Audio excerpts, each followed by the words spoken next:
Hello, everyone, and welcome back to another episode of the War Report. I made it. I'm alive. My plane did not flip over on its back, nor did I get my kidney stolen by Albanians. I was too far north for that. So, everything is fine. I returned from base world. Unfortunately, I could have stayed there for 20 years. I tell that to everyone.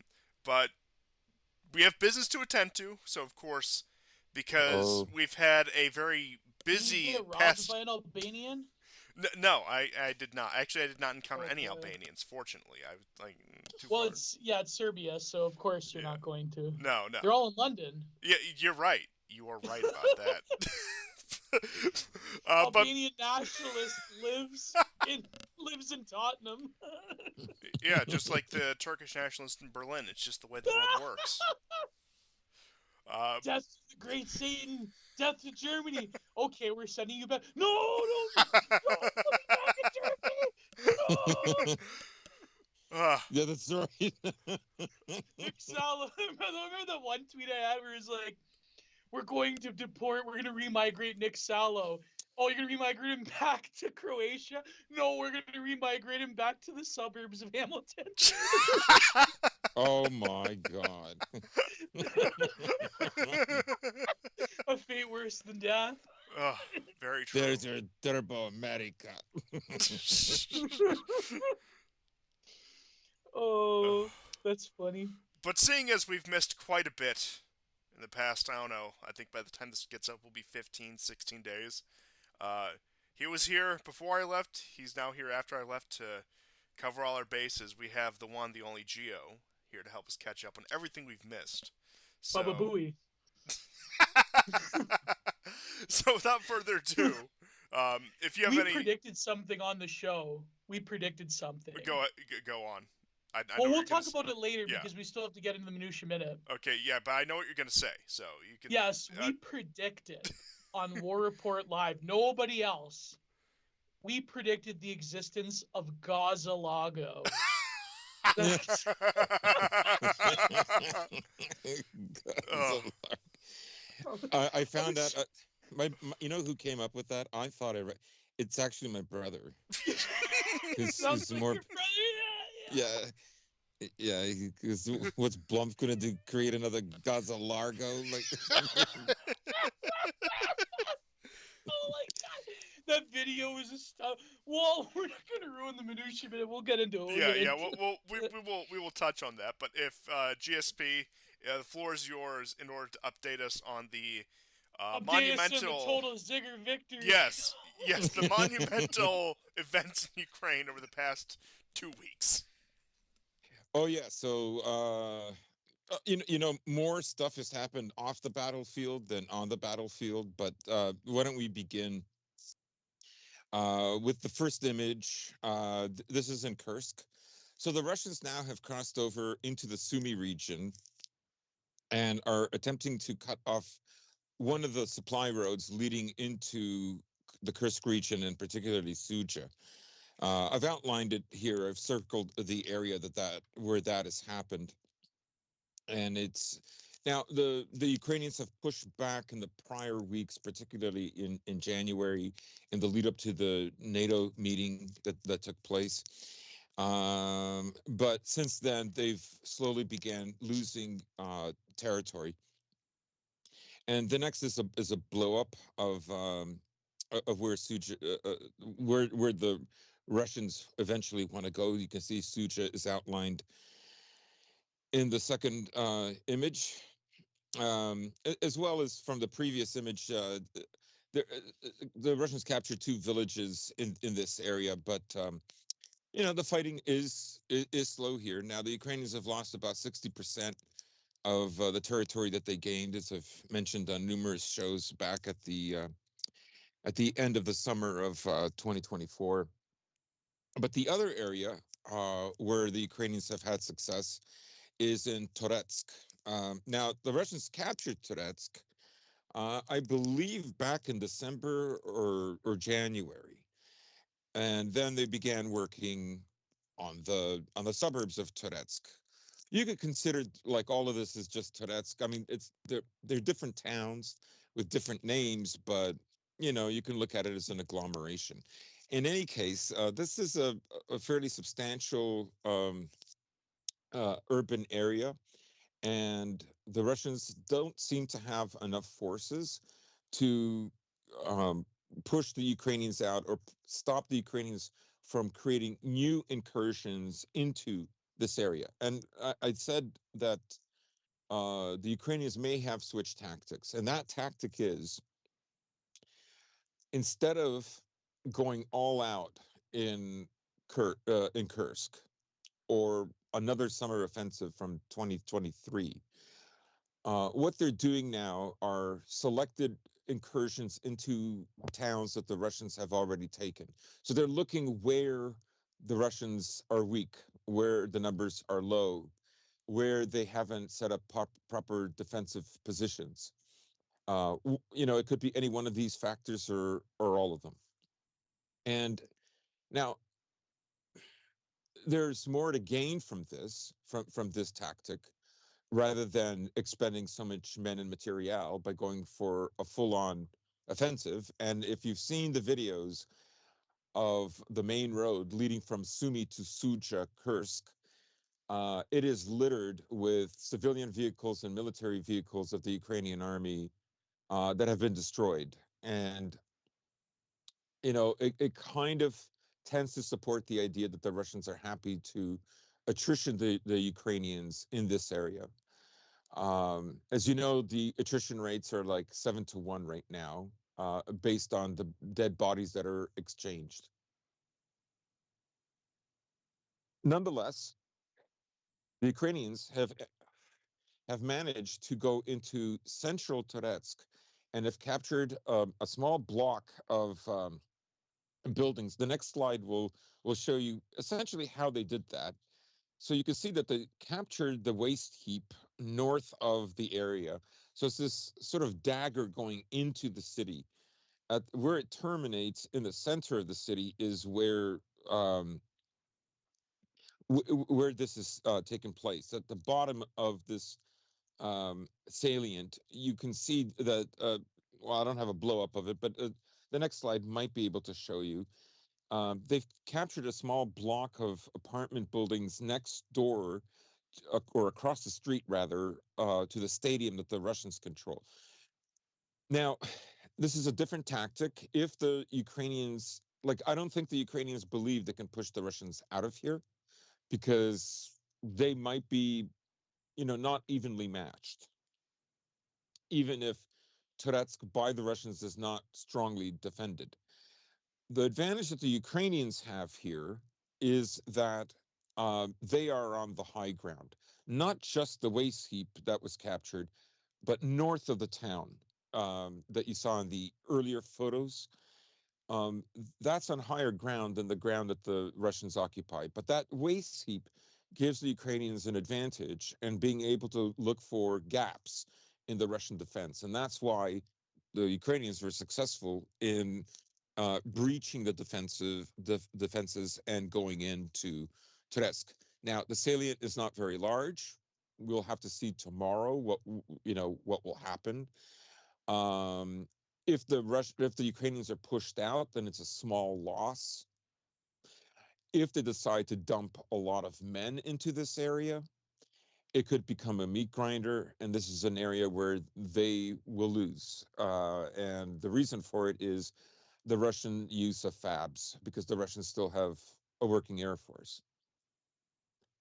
In any case, let's go to the Pokrovsk front, and you can see that there's been some changes on the western salient of the Russians. The Ukrainians have been successful in pushing the Russians out of some of these areas. The Russians have regained some areas, and today the Ukrainians um, are rumored to have gone into Kotline. Now, the problem is the deep state map that was offered by Deep State basically is using footage from 2 to 3 weeks ago. So it's not proven, because the all the area around it is controlled by the Russians. So again, this is an area that we're going to have to see how it develops in the next coming weeks. Um, there have been some other areas where there's been a bit of back and forth, particularly in that area halfway between Pokrovsk and Toretsk. The Russians have managed to regain most of the territory that they had lost. None of these gains are like super big by either side. Just to let everybody know. You can see now the other slide of Pokrovsk. This is a blow up, and towards the top is Kotlina. That's what I'm talking about. It's on the railroad tracks, so we'll see tomorrow. Now, moving south from this area, you can see that the Russians have improved their. They captured Zaporozhye, not the big city, the town called Zaporozhye. Um, and now today they captured some fields south of it to give them a bigger buffer. They also captured, while you were away, Andreevka, and they've captured about half of Constantinople. Again, the village, not the city. I just love saying that. So the next is a blow up of the area just south of the town of Zaporozhye that the Russians have captured. And if we zoom back out and move further south, we can see that whole salient that the Ukrainians were holding above the Sukhayali River, sort of southwest of Korahove, has collapsed now. And you can see that the Russians have now definitely moved into Constantinople and roughly control about 45% of it. The next slide will show you a blow up of it, and you'll see what I'm talking about. So all those fortifications north of Andreevka have been captured.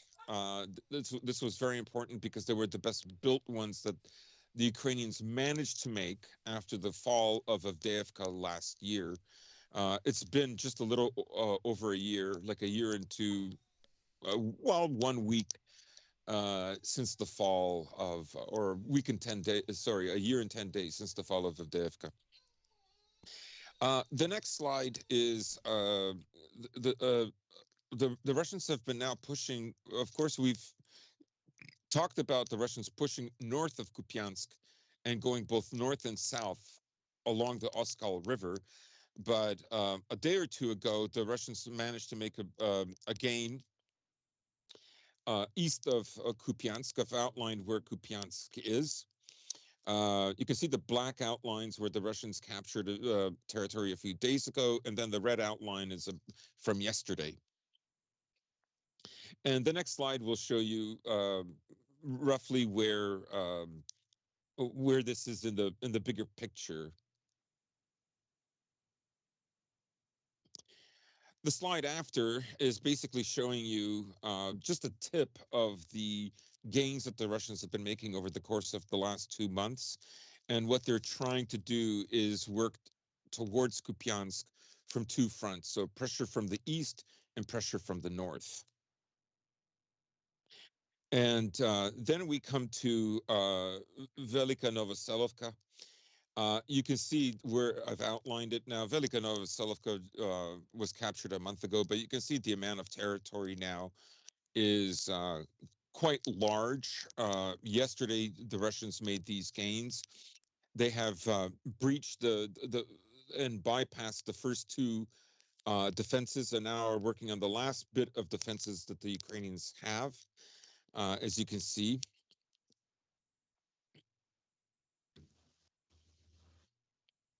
Uh, the next shot shows.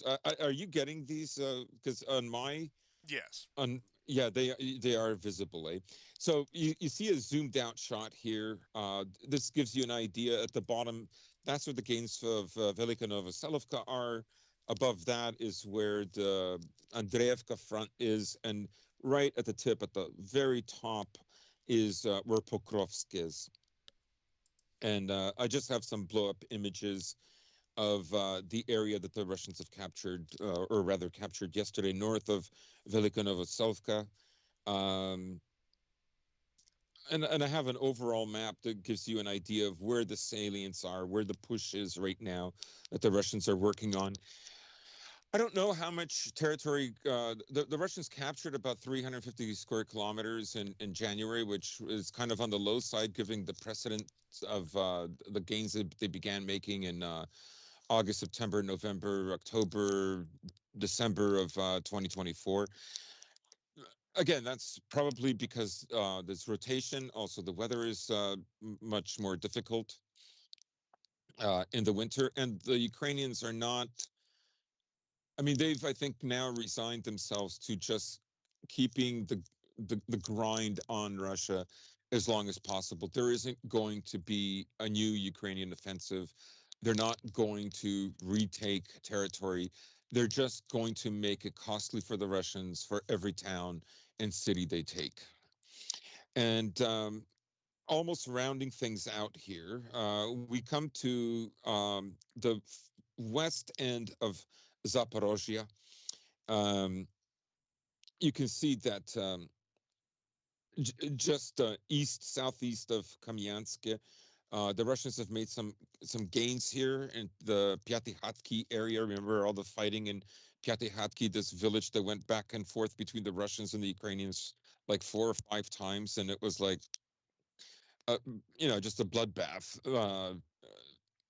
Men hiding under uh, armored transport vehicles and tanks. It, I'll never forget some of those scenes over a village with like literally less than 10 houses. Um, and then we come to Chasov Yar. The Russians made some gains yesterday.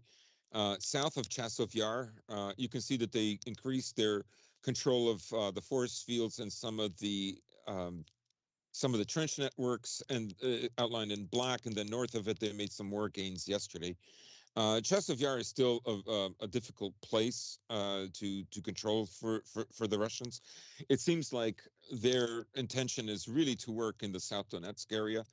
My guess is they're going to try to link up all the territory that they gained from Velika Novosilovka and north of it with the territory that is now that they're gobbling up after the fall of Kurakovo.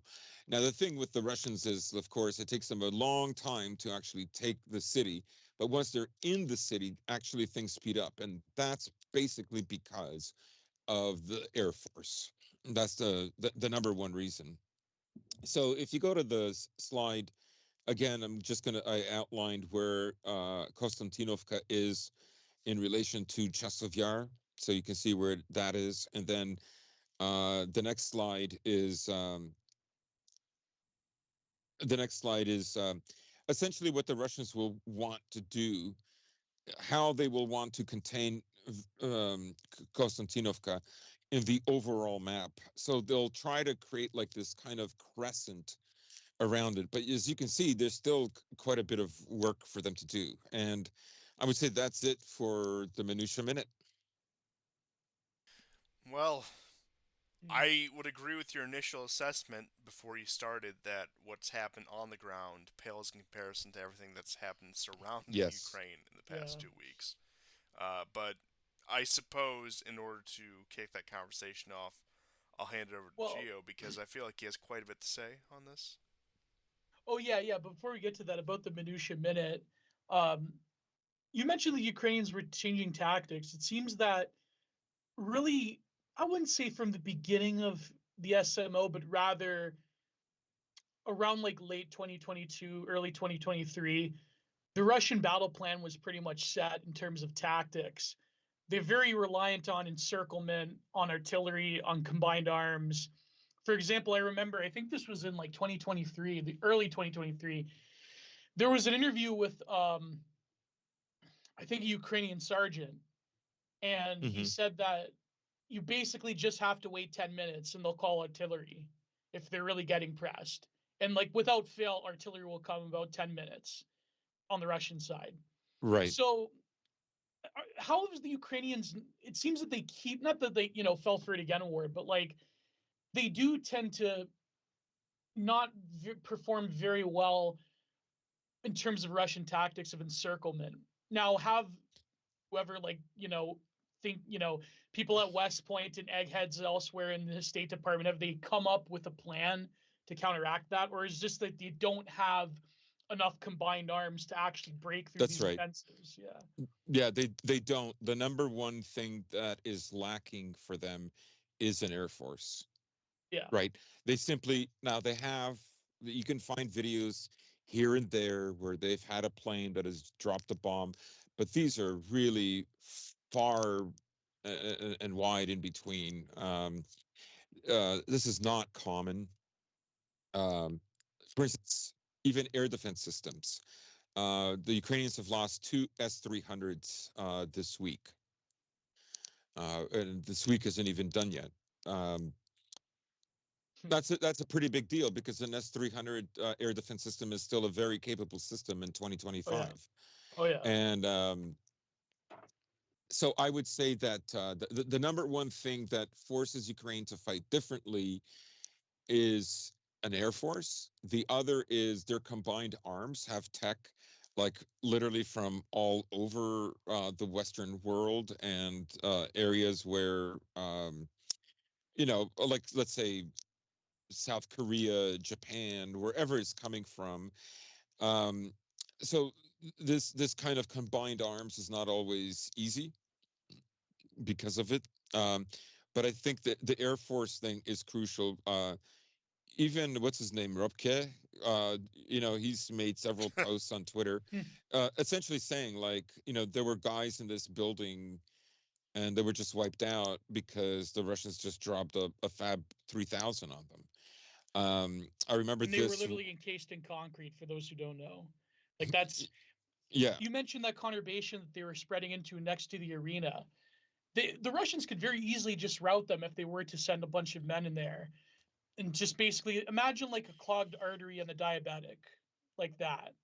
You know what I mean? They could just squeeze that artery to the point where it would just be impossible for them to get out of it. And then you'd have, right. yeah. Yeah, the Russians do that. But the Ukrainians, because of course they have no, they have no economy, they have no industry. Um, their entire survival depends on U.S. and European um, arms and financial support, but also financial support from even and military support from Korea, Australia, Japan, et cetera, et cetera. Right. Even some South American countries. So it's how can I put it? It makes logistics difficult.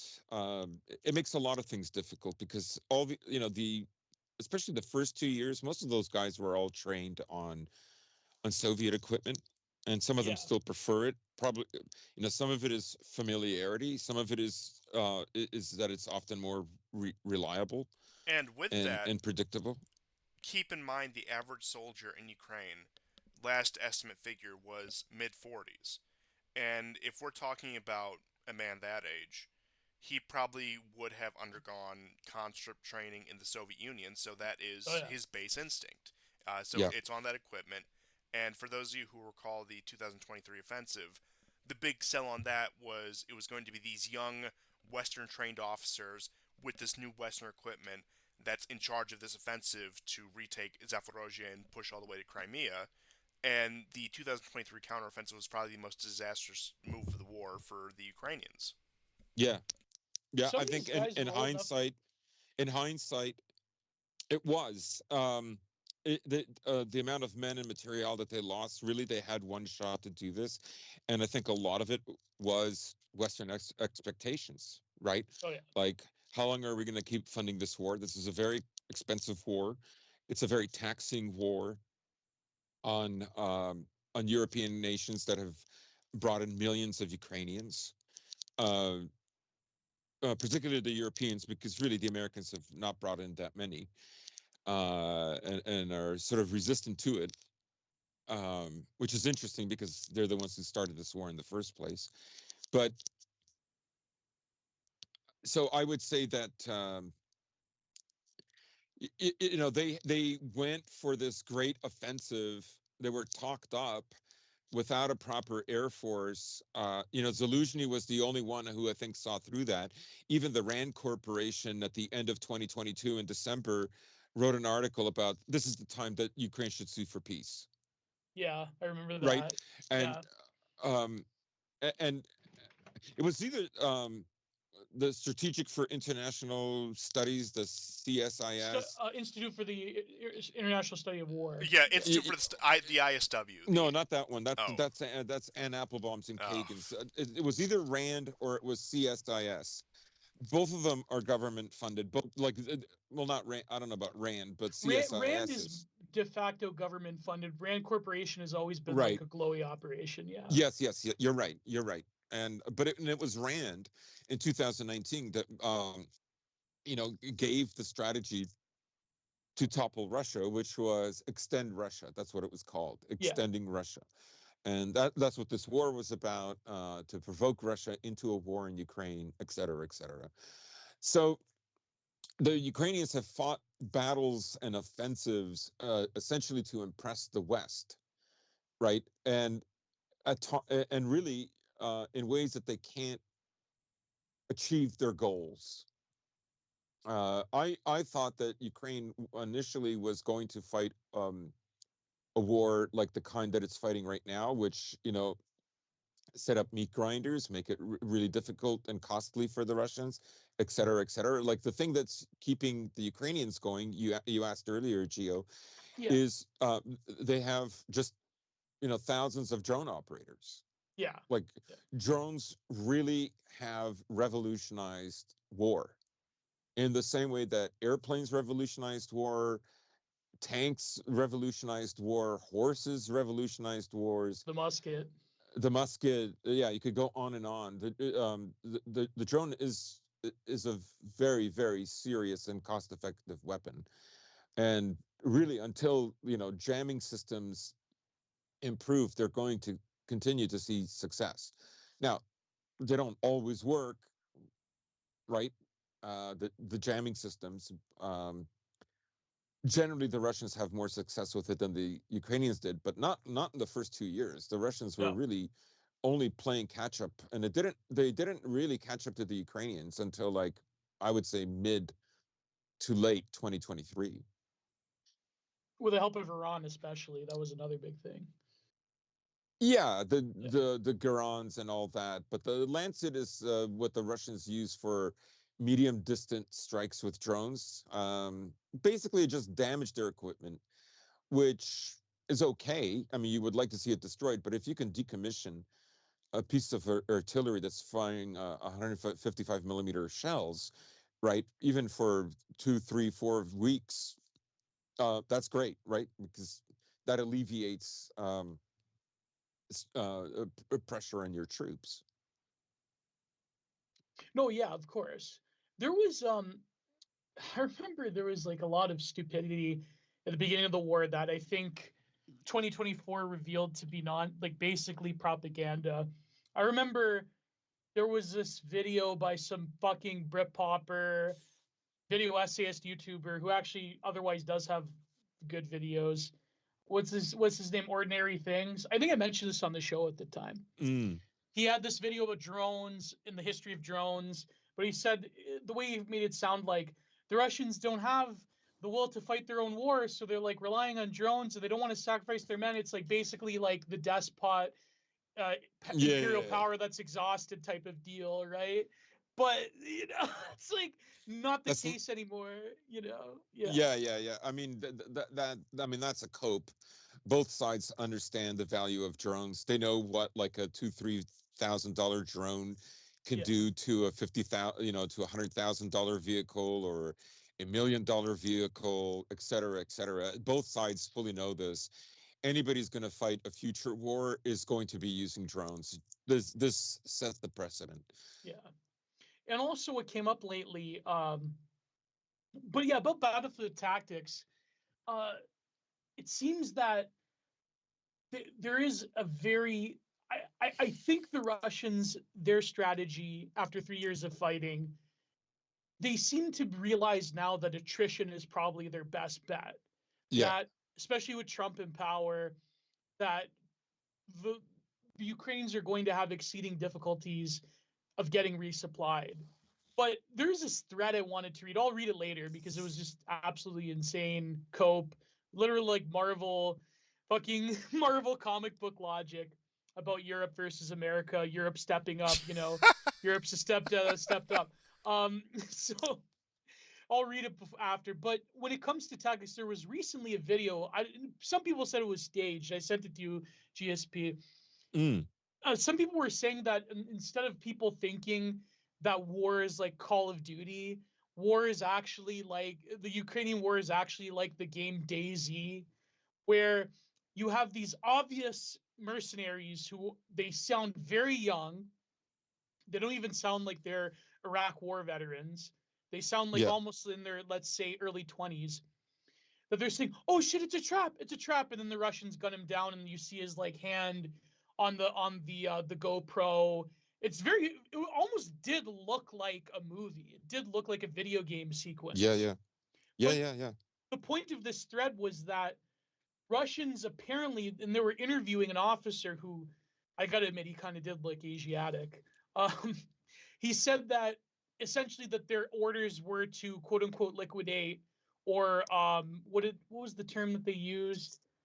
Essentially redact all conscripts, and even the Ukrainians themselves speak in Ukrainian and Russian, knowing that the Russians treat them with more deference than they do the foreign. Yeah, I would say so. And if they detect that you're speaking a language other than Ukrainian or Russian, it's not very good for you. Particularly in Kursk. Yeah. Now that video you sent me, I can't recall whether it was in Kursk or not. I think it was in Kursk. Yeah. Now the thing with Kursk, because the Russians continue to find basically Russian senior citizens who have been killed. Yeah. In the women. towns that they recapture, they're livid, and so now they don't care if you're artillery. They don't care that. I mean, I saw an execution of a guy that had the red and black flag of the Pravi sector. Yeah. They just don't care. Now, I've also seen whereas you mentioned, the deference that is paid to them. Yes, I see that too. However, there's also an example of this Australian vegan guy who went to fight, and the Australians claimed he was dead based on what Ukrainians had said, but the Russians kept him alive. I don't know.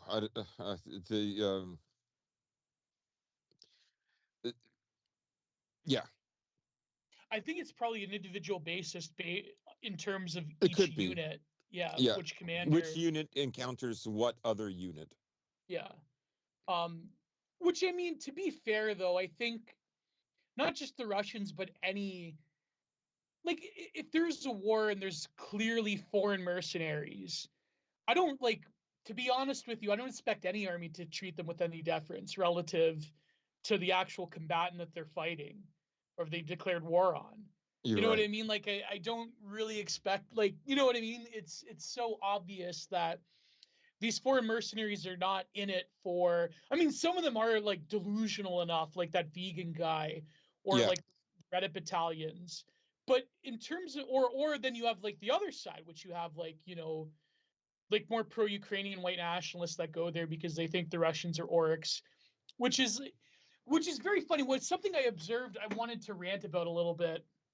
It seems that the propaganda effort of the Kiev regime is twofold.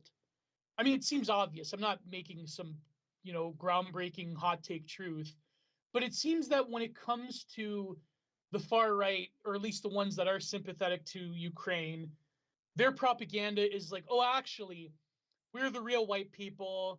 The Russians are all Asiatic orcs, so and they're the real ones that caused the migrant crisis in Europe, right? Oh yeah, yeah. But when it comes to the leftoids, the Reddit battalions, when it comes to Nophoids, the propaganda is the opposite. They use the same language of quote unquote settler colonialism and critical theory to say that actually the Ukrainians were colonized by the actual white people Russians, and that they are the BIPOCs of East Europe that are being treaded upon, and that they were original languages being destroyed. And like Douglas Murray had this article about, Ugh. and he had this article about how they're kidnapping children and teaching them Russian. But it's like, but when Israel does it, though, that's fine, though, when it comes to incinerating children.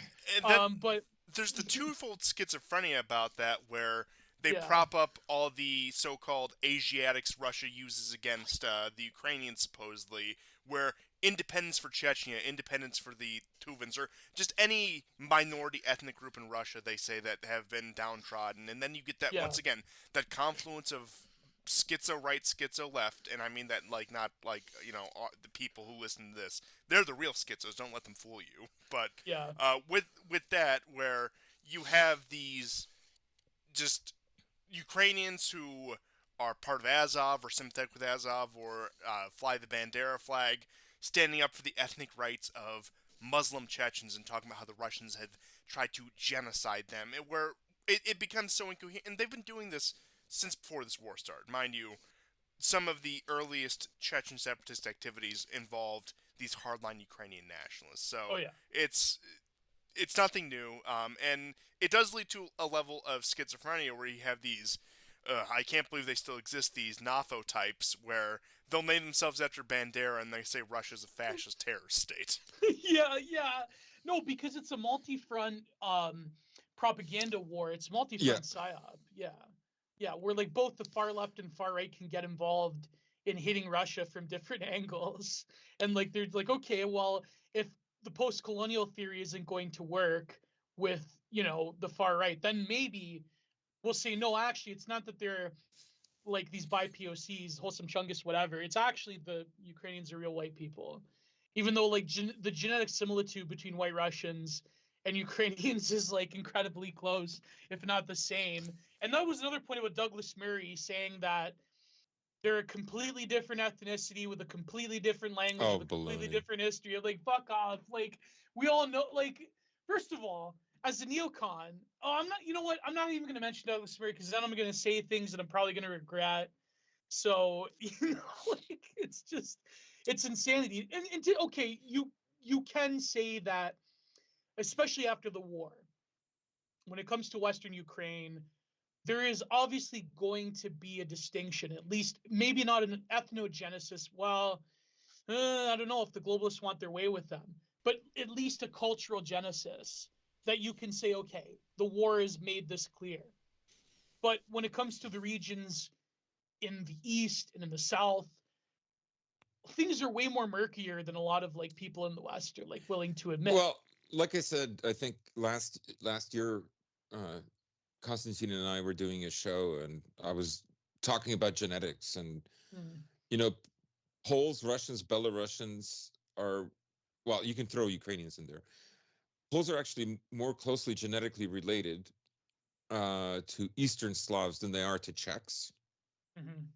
and I think you can see that. Like, I'm like very very familiar with the way these people look. I can often easily say you're from here. I can tell. I know your face. I've seen this face before. Like I get it. It's familiar to me. I know when my family moved to Canada, right? Like I didn't know. I mean, I think I knew two or three words in English, and so really like your skills of observation come into play. And Mm, um, when we moved to Toronto, which wasn't our first home, but when we moved to Toronto, the first friend I had, the first was a boy from Serbia, and I just approached him and began speaking to him in Macedonian because there's a huge degree of mutual intelligibility between our languages. And I remember sometimes going to his place for lunch, and his name was George, and he would come to our place, and so on and so forth. So, like, I mean, all these arguments are ridiculous, really. Well, there was an yeah. interesting Uh, anecdote from, I don't know, this probably had to be the 17th century, where I think it was the Crimean Tatars. They said they were able to identify the Poles from I suppose what they would have called the Rus at the time, because there still was not that exact distinction. This was around the time of the Commonwealth, the Ruthenians, the Rus. The only way that they could identify them, especially the corpses, is what the anecdote of this one Tatar said was whether they were wearing a Latin cross or a Byzantine cross. Right. Hmm. Interesting. Yeah, and no, and that's what I mean. I think that even the way that people frame the war as, and I said this, I think I was quote tweeting Polyev, because of course, there's shockingly little difference between the conservatives and Justin Trudeau, uh, where he was like going on about the history of blah blah blah, and he has to do the whole thing because it's a cause du jour in Canada, because of our huge Ukrainian diaspora. But I said that it's crazy how the logic of the post-war world is essentially that. I know it's the meme, I know it's like the Wignat meme or whatever, but one day for absolutely no reason at all, Putler just decided to get up and say, you know what? We're going to start a huge war that we've never seen since World War II, and we're going to do it. And it's like, we're going to, we're just going to do it for reasons. Well, no, there's a perfect explanation. He's Yeah. an autistic Parkinson patient whose mother didn't love him. Yeah, exactly. Yeah, of course. He's just like Rasputin. So like, it's just, no, and I think that that logic, when it comes to a lot of largely ethnic wars that happen throughout the world, whether it be in Africa, Asia, Eastern Europe, you name it, one point even Western Europe, there is a lot of the sort of like, how shall you say it? The sort of like post-Westphalianism of like unique states are unique organisms, which is true, but at the same time, when you have regional power blocks, you have the sort of like real politic of people that do share in an ethnic group.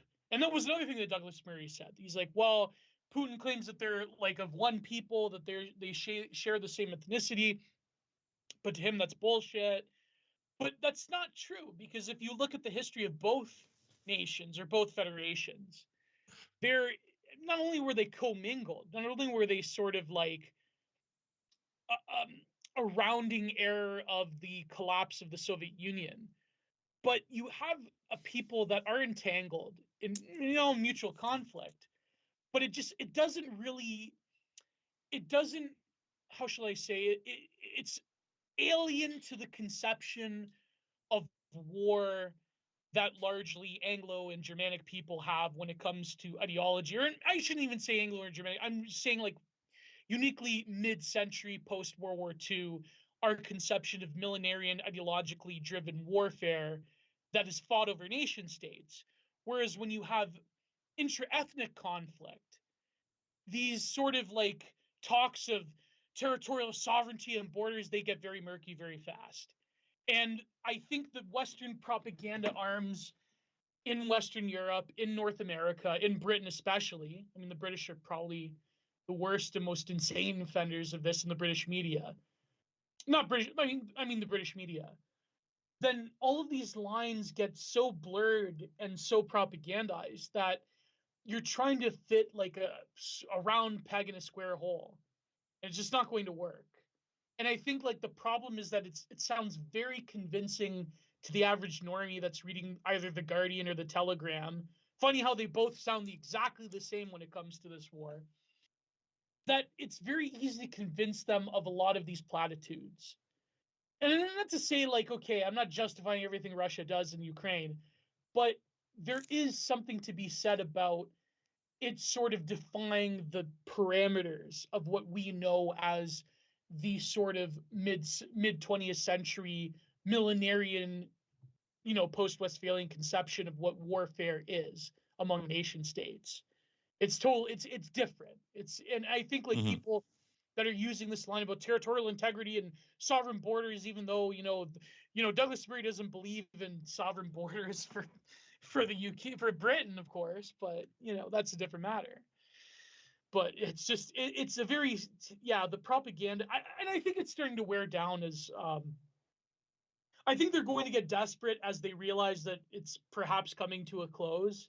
And so you do have like this insane rhetoric, like this thread I read from this news quote unquote news organization where it was. But anyways, yeah, what do you guys think of that? Well, not to be Rattling on. pedantic, but to return to the point about territorial integrity and sovereignty, when are we going to apply that standard to Ukraine's western neighbors? When is Galicia going back to Poland? When is Transcarpathia going back to Hungary? When is Bukovina going back to Romania? I mean, these were all territories annexed by Stalin, mind you, to Ukraine. And that's acceptable, but the annexation of Crimea is not acceptable. The annexation of Crimea to Ukraine by Khrushchev is acceptable. Once again, all these things fall apart when you look at them with even the slightest bit of criticism. But I think you are touching on an interesting point here, where it does get murkier. They are trying to once again really impose. I think probably the most cliche example and the best one to refer to is the World War II logic onto any conflict from that point forward. There's always a Hitler, there's always a Churchill, there's always a Chamberlain, there's always a Poland, etc., etc., etc. Where this has become a universal model, and this, once again, this isn't a unique observation on my part. It has become a universal model for every single conflict going forward. And the more they shove it, of course, it sticks with some people. The less effects it takes. Where when even people who might even be sympathetic to Ukraine or even pro-Ukraine, you do the Putin Hitler thing, it might not necessarily stick. And you'll see. I think you're seeing this right now, where I don't know. Let's say hypothetically, this war would have taken place in 2002. Okay, the height of the American Empire. If these tensions came to a head just 20 years earlier, I think the Putin is Hitler line would have worked. It would have worked cleanly, and you probably could have had NATO intervene in that war, just with not even in terms of just military strength. Certainly in terms of military strength, Russia was very much beaten down at that point. But in terms, especially after Grozny, but in terms of ideology and narrative, that would have been a seamless narrative to spin. You could totally make the a 2000s. Yeah. But now it's fallen apart. It simply doesn't stick. And I do think a lot of that has to do with Iraq. That's the first time I think people, in recent memory at least, have felt deceived, particularly when it comes to foreign policy. And while some people will, of course, be very partisan about it, it's okay when my party does it, whatever, there still is, I think, that lingering bitterness from being blatantly lied to by Iraq. Even people who will still publicly support the war, they know the reasons were nonsense. There still is, I think, even if they don't realize it, that lingering bitterness that does take away that World War II, every villain is Hitler narrative. They tried that with Saddam, remember? They compared him to Hitler. Yes. And like debathification was compared to denazification in Germany. Like, debathification was like such a monumental disaster on so many different fronts that it's mind-boggling. Like, how did they think of this shit? Like, you're gonna fire every single person, military personnel, then you're going to, like, because of these weapon caches, you're going to flood all of Iraq with unaccounted for arms. What the fuck did you think was going to happen? I mean, I think they knew exactly that they were going to plunge Iraq into an endless civil war, and that's what they wanted. They wanted a destabilized country. They wanted a country that wouldn't be able to unite and be a power block, or be able to form a power block in the region.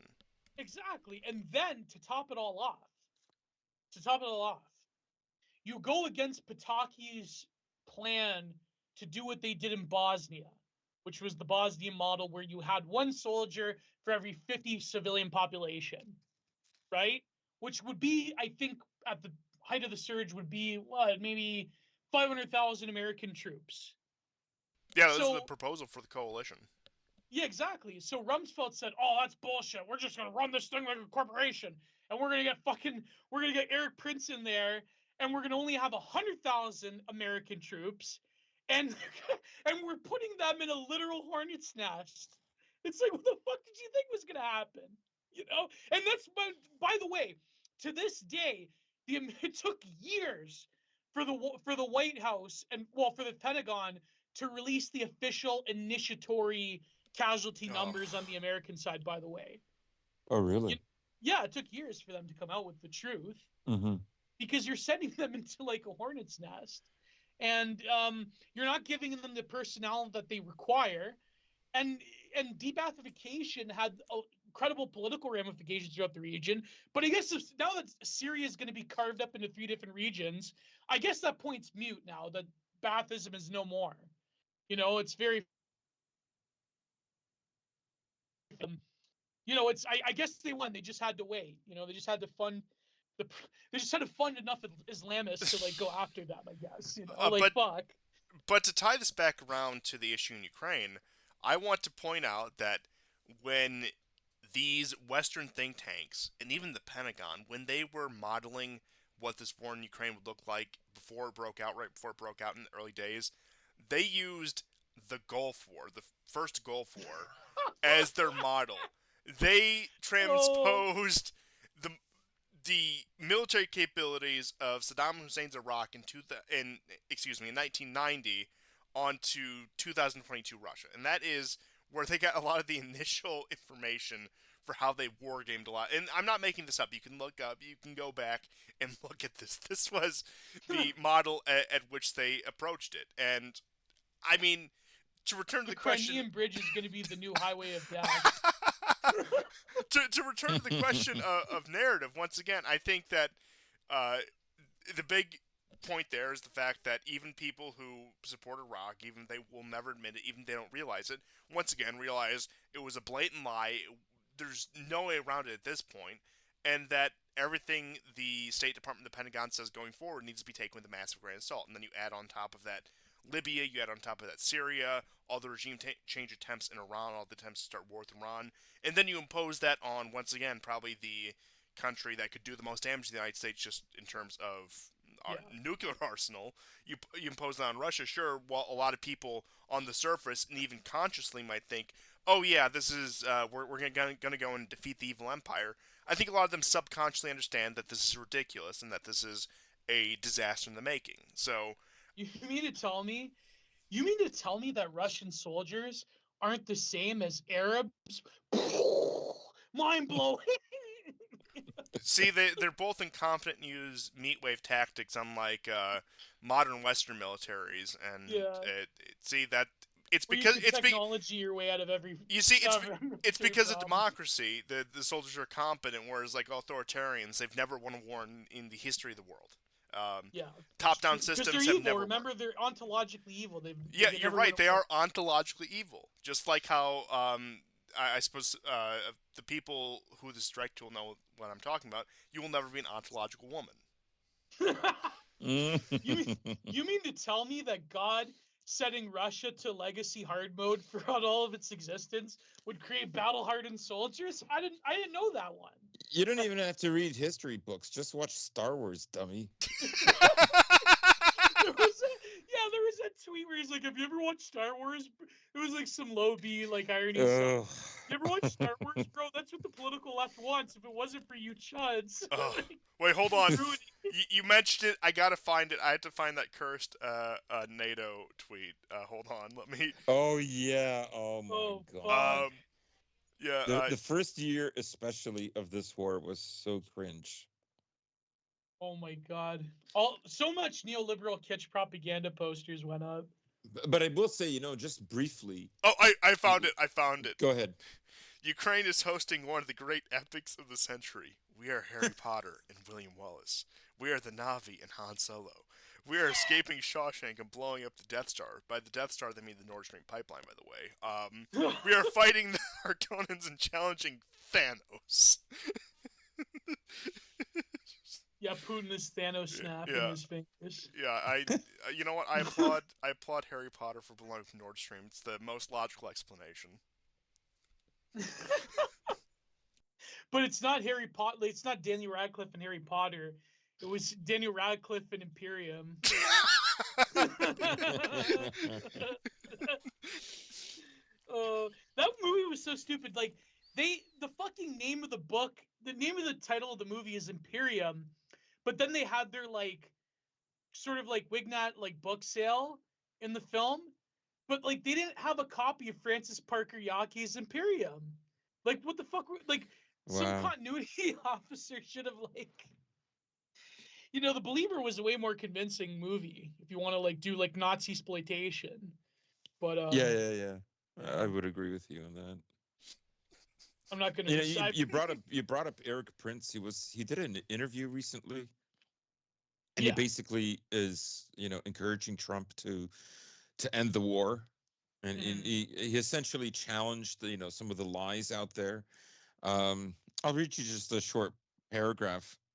Um, some of these things might work for him. Yeah, Russia has many more people and more ammunition.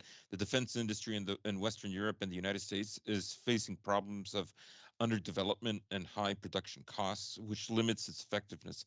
I think this should be a wake-up call to America, that our weapons do not work so well. They are not in great demand. Some of these things might work for a month or two, but the Russians' electronic warfare finds a way to jam the navigation or the command line for whatever to make it useless. The idiot politicians say, oh, we're corrupting the Russian army and destroying all their equipment. No, the Russian military is much better and more lethal now than it was at the start of the war. Yep, that's true.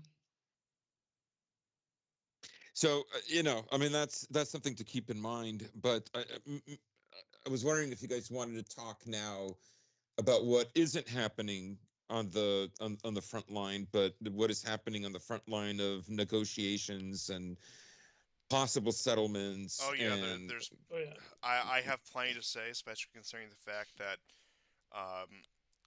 pretty much the first day my absence was started with the JD Vance speech to yeah, Munich and the fallout from that and the feud between America and Europe and just the absolute pathetic display of Europe's leadership. And of course Yep. there is so much ground to tread on that, so I suppose chronologically speaking we should start uh, with JD Vance yeah, and his speech to Munich. And um, now I'll say full disclosure, for a number of years, even before he was Trump's running mate. I live in his state. He was my Senate race a couple years back.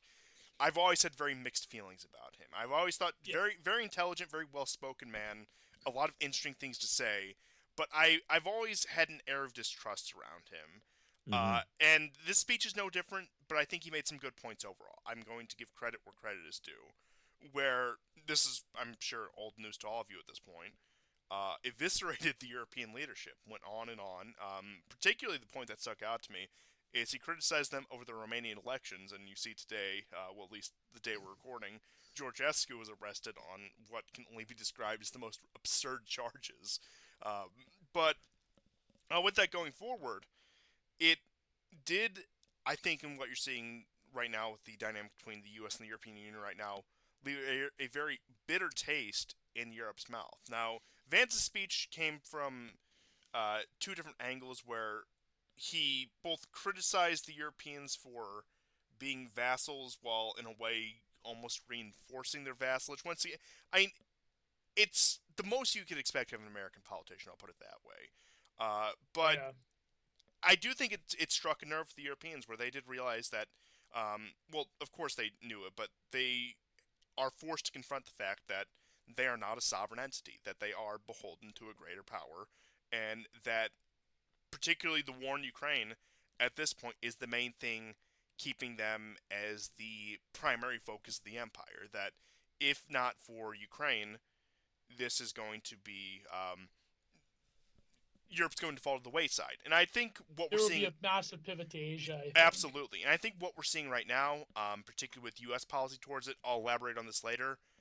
But now that there is sufficient enmity between the Europeans and the Russians, where you will likely not get a reconciliation in over the next several years, America's work is finished. The war in Ukraine has served its purpose. So the Americans are able to pivot to Asia because the Russians and the Europeans are not going to be mending fences anytime soon, at least as far as I see.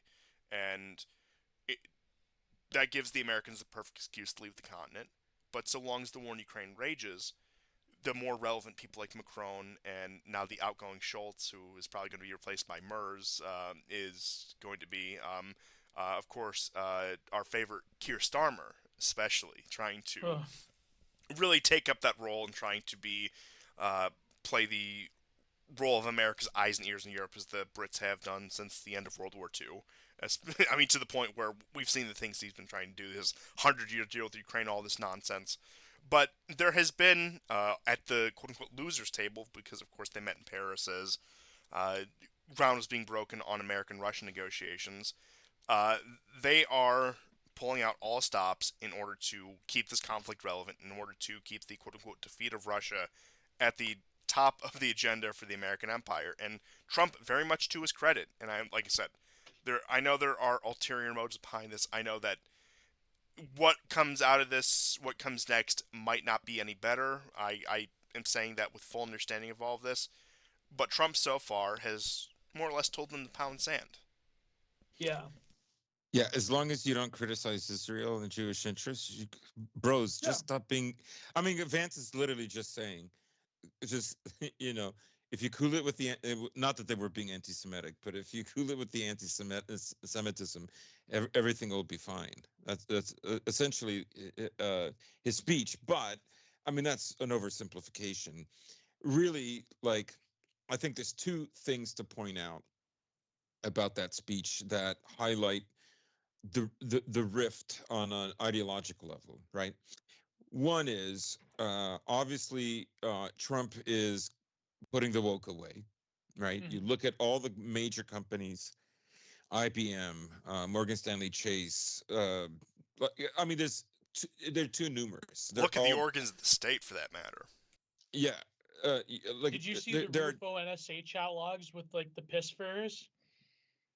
Ugh, yeah, like unfortunately. uh, you know, they're essentially putting away all the stuff that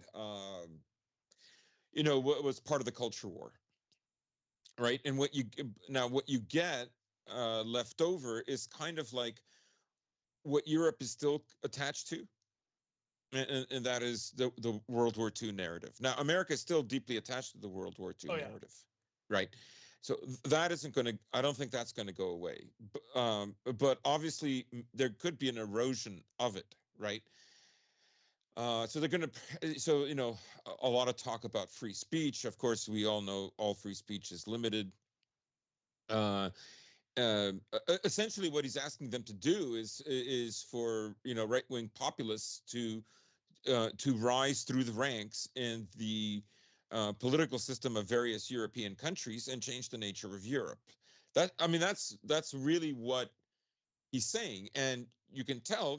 Elon Musk was trying to push Nigel Farage. He was boosting the AFD. Like there were many examples of this.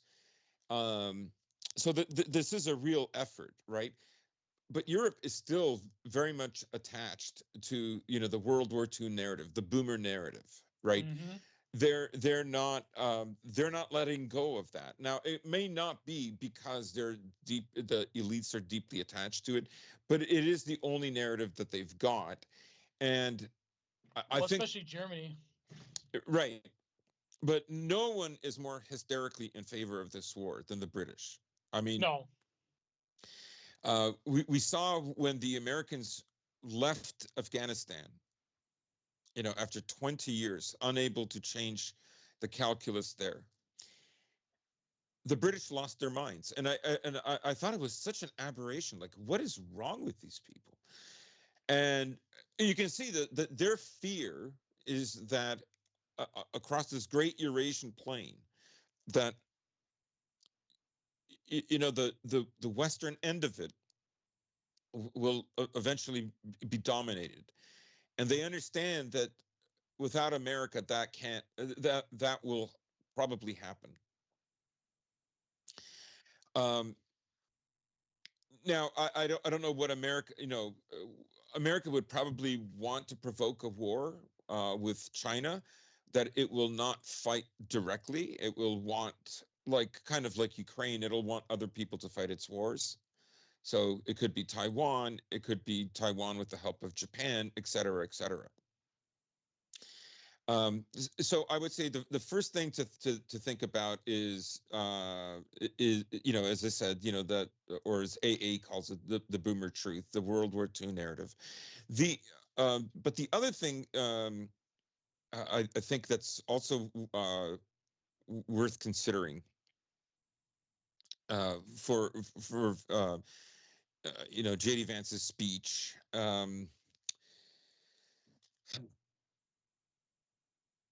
I've just lost it. The V stands for Vatnik. The V stands for yes. Sorry, the V stands for Vatnik. Very good. JD Vatnik Vance. Well, why don't Oh, you guys boy. take over? It will come. It will come back to me. I have this thread I wanted to read. Please do. Okay. The British have been particularly insane, but they've hated the Russians for what, 400 years now? Maybe longer. Definitely 200. Yeah, at least 200 years. Yeah. Um, since the royal family stabbed their own cousin in the back, but whatever. So this comes from the Halfway Post, Dadaist Graffiti News by Dash McIntyre. Who the fuck is this guy? Anyways, oh, he's a comedian. It's one of these like Onion thing, but of course they always break kayfabe. They always gimmick accounts always breaking character to drop their leftoid truth bombs. So Putting on the this is really serious hat. delusional. You're gonna love this. That's what I wanted to say. I'm sorry. Yeah, go ahead. Yeah. Another way to look at what's happening right now is that it's not being said, and there's a reason why it's not being said. Particularly it's maybe being implied in the U.S. media. This is also an externalization of a division in the U.S. Right. Part of the reason why the Europeans are doing this is, I mean, yes, Joy Reid got fired. That's, we always said on this show that the greatest change that would come to America would be pressure from without, not from within. Yeah. Right. That for them to become competent and less divisive to deal with foreign threats, or let's say just foreign threats to their empire, that would be the catalyst for the change. But there is a division on how Western supremacy continues, right? And the Europeans still see that the Democrats as the actual leaders of America and therefore the West. That's part of the reason. Instead of the outer party. Right. The Democrats are right now on a bad footing. In fact, they've lost their balance. And Trump is moving very quickly. And of course, part of the reason for that is that he knows that if the midterms don't go well, they will begin to reverse a lot of this. And then you might see somebody within the Trump cabinet pull themselves aside and maybe begin criticizing or slightly disagreeing with Trump. It all depends on how the midterms go. Yeah. But I would say that they still fundamentally believe that there is still a force that, formerly was aligned with Biden, Kamala, Clinton, Obama. They still see that as the legitimate power in America, even if part of the woke is put away, right? Because a lot of the evolution of the woke is based on all kinds of liberal premises that have existed in the West for a long time. Like, yes, it's an aberration and it's extreme.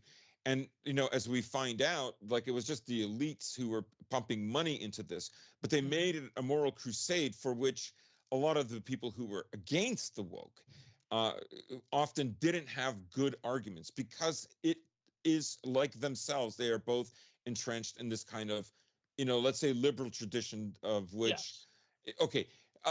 And as I said in the last show, the formation of leagues of uppity women that have to be created and exported all over the world, right? You look at, Mackinder's map of, the world island, and, it's much bigger than the outline that he drew, because now, of course, that includes China, which wasn't the case in his time.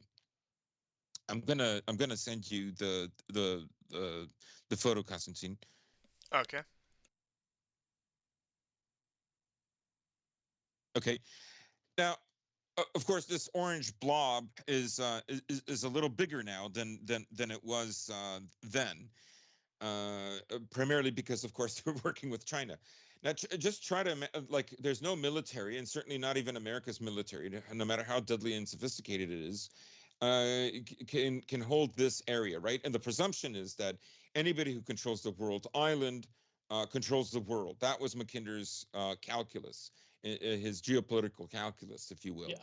Of course, I mean, if you look at the Soviet Union, well, did the Soviet Union control the world? No. I mean, it controlled a huge part. It got in the way of the West being able to control the whole world, but it wasn't like a lot of the things that he said would happen would not happen.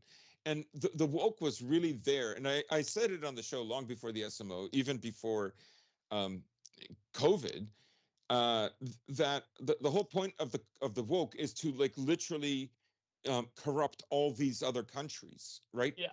You want them to completely upset the balance of family traditions.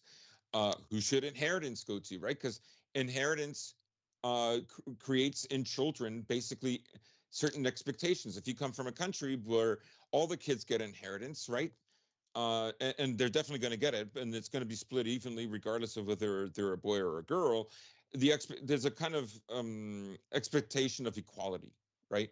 If it only comes to the boy or only the boys, that's a more authoritarian society. But that's just the way they are.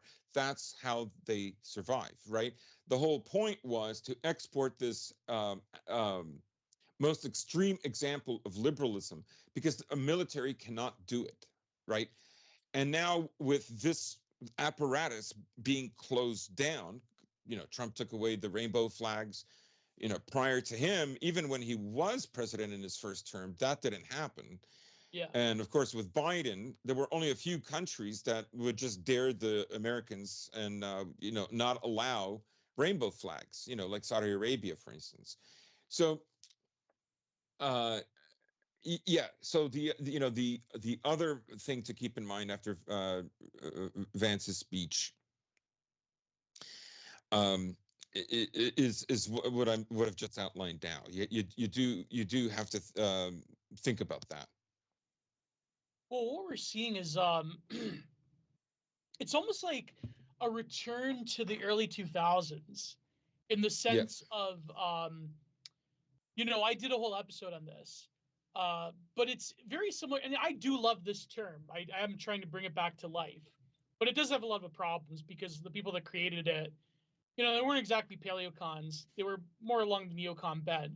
But it's very similar to John Fonte's thesis in the early 2000s of what he termed transnational progressivism. The one neurosis of America was always that the Europeans would represent this, not just the old world, but this uniquely like alien, globalist, progressive order that is essentially going to stymie and hamper America's military and geopolitical ambitions. At that time was Iraq and Afghanistan. But they were, and of course, the geopolitical ambitions of that the greatest ally. So in a way, JD Vance, but now we're doing it in another way, and more of like, it's got a little bit more of a paleocon flavor, even though the pro-Zionist stuff is still there. It's more of a paleocon flavor in the sense that American libtards and Canadian libtards are going to once again align, not with the conception of Europe as the old world, as tradition, the way that, like Dumazal or even Francis Parker Yockey thought of Europe. No, it's the Europe as the uber sophisticated, progressive, like that's the real source of transnational progressive ideology. Whereas we know that's not really true. It's actually all of these concepts. It still emanates from America. Exactly. It still emanates from America, right? And even privatization, right? Because as I said on the last time you were on the show, right? In North America, I remember when I was married. Of course, I've been divorced for many, many years, but my own in-laws had, stupid bumper stickers like, I spent my children's inheritance on such and such, as if like they literally had the best life that anybody had before them and anybody would have after them. And Mhm. they made it look like just being parents, just being decent people, was so taxing that they deserved the children's inheritance, right? And I would get these lectures as if I cared, as if I waited for anything, which I didn't. But that sets up an expectation that you're going to have to be a rugged individual. So I would say a lot of the so-called sophistication of these European states that he thought would give them problems has more to do with the sudden shifts and the contradictory shifts that Yeah. America has done in the past. Oh That yeah. is what throws them off, right? Because they are obeying. They're not leading. They're obeying. And so, yes, the French did, and the Germans did not want to go into, Iraq one, um, and for them it didn't make sense, right? No matter how many allusions you made to, Saddam, Hitler, and all this kind of nonsense, right? So, but eventually they did get the kind of leadership that they wanted. Eventually, that did happen. Well, on that Yeah. point, But mind you, in the but lead up, America redefined what progressivism was. Now, it depended a lot on already, the kind of urban liberal of Western capitals, the Mhm. sophistication, it's different than the liberalism, the urban liberals in North America, um, Oh mostly yeah. because they have this enormous amount of history that stretches several times over the U.S. But there were huge overlaps in their ideology. But the conflict is basically them trying to catch up with what it is that America wants, but at the same time, America like is not contradicted in their narrative, as if Yeah. all along they've been doing this one thing, and there are no contradictions. And unfortunately, Trump is going back to this sort of, you know, patriotic neocon line of like, well, actually, gay race communism originated in Europe, not America, and they're imposing internationalism and international rules-based order bullshit on American geopolitical aims, whether it be in the Middle East or now in Europe proper. So that's not exactly true, but it is something to see that the American government is willing to contradict European leadership when it comes to the war. And now you have, again, during the early 2000s, you have the same narrative in the media in North America that the Europeans are enlightened and Washington is dumb and they don't know the history about why the Hosam Chungus Ukrainians are unique ethnic people that are being treaded upon by the evil Asiatic orc. Oh, I'm sorry, the white nationalist, Hitler Nazi Russians, or depending on who you ask, right? So it's like you do see this like weird revival. I mean, you have to realize that Trump 2.0 is like literally the most millennial administration in human history. So it's no surprise that the early 2000s are coming back in style. Maybe Fred Durst can visit the White House now and see what happens. Uh, we had something to say, Constantine? but the point I wanted to make about the lead up to the Second Iraq War, in terms of the French and German refusal, that ties all the way back into this. Mind you, that Schroeder and Chirac were actually willing to meet with Putin in response Yeah. to it. Yes, yes, yeah, yeah, yeah. Even van der Leyen, if I recall. I don't know if she was in at that time, but But later on, I mean, I think she even said that she was at least willing to hear him out.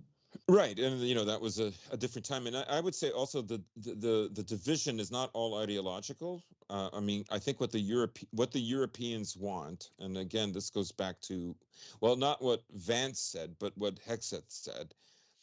Um, they want to make Ukraine another Syria, Oh, right? shit. Where they go in and the Russians say, "Oh yeah, you can have this territory. Just don't interfere with us. We're not.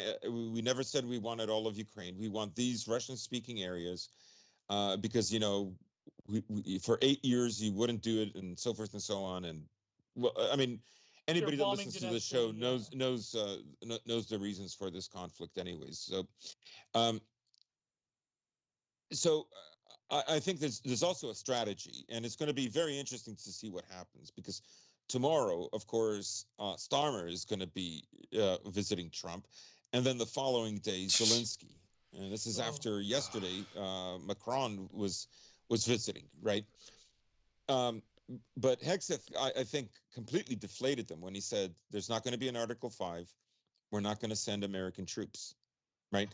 You're going to have to do this on your own. And they're thinking like, okay, you've destroyed our energy. So the only way to get energy is to conquer Russia. Yeah. And how far right? can their sadism Because they can't afford, go? they literally cannot afford like American energy. The Baltic states turned off all their entire energy grid connected to Russia. Either last Friday, I think, or Thursday. Anyhow, now their prices for heating have doubled, which is exactly what you would expect, right? There's how can Europe like produce the weapons when you've already mentioned that America can't produce the weapons? What are they investing in? Like it's almost like a trap, right? You have to spend 5%, and I'm not going to save your butt in Ukraine. You have to spend 5%, but I've already made it very difficult for you to put aside, 5% of your entire GDP for military expenditure. Of course, what they're also implying is you're going to just buy American weapons, right? Yeah. But America's not at that level. So America might be thinking of a conflict with Russia, not in 2 or 3 years, but maybe 10 years from now. Oh yeah, definitely. I mean, in a weird way, it's almost like because you have to realize, like, even like as a Canadian, go ahead, GSP.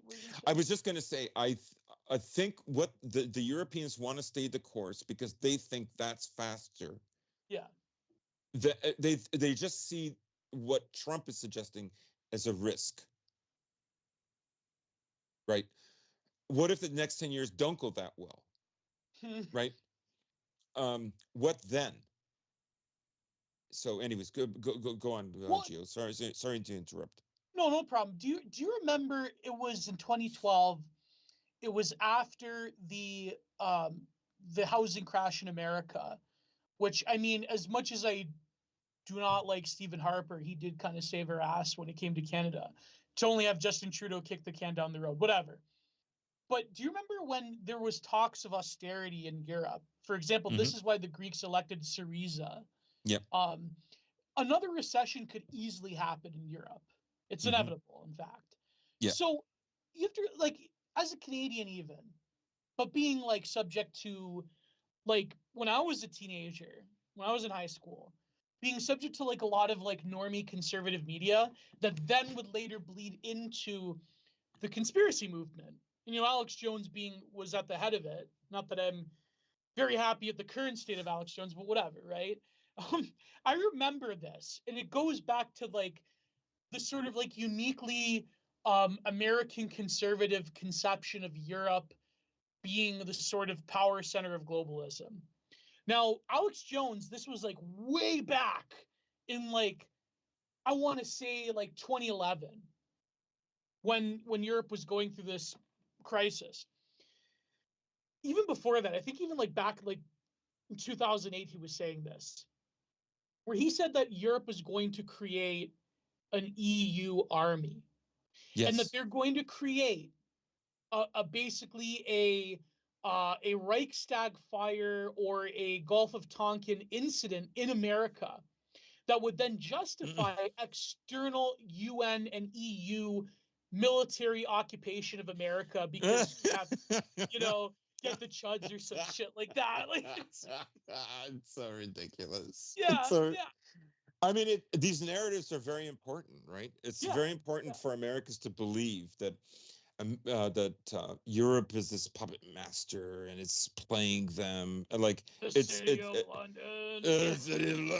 Even though like most of the wealth has moved from London to Wall Street like ages ago. Yeah.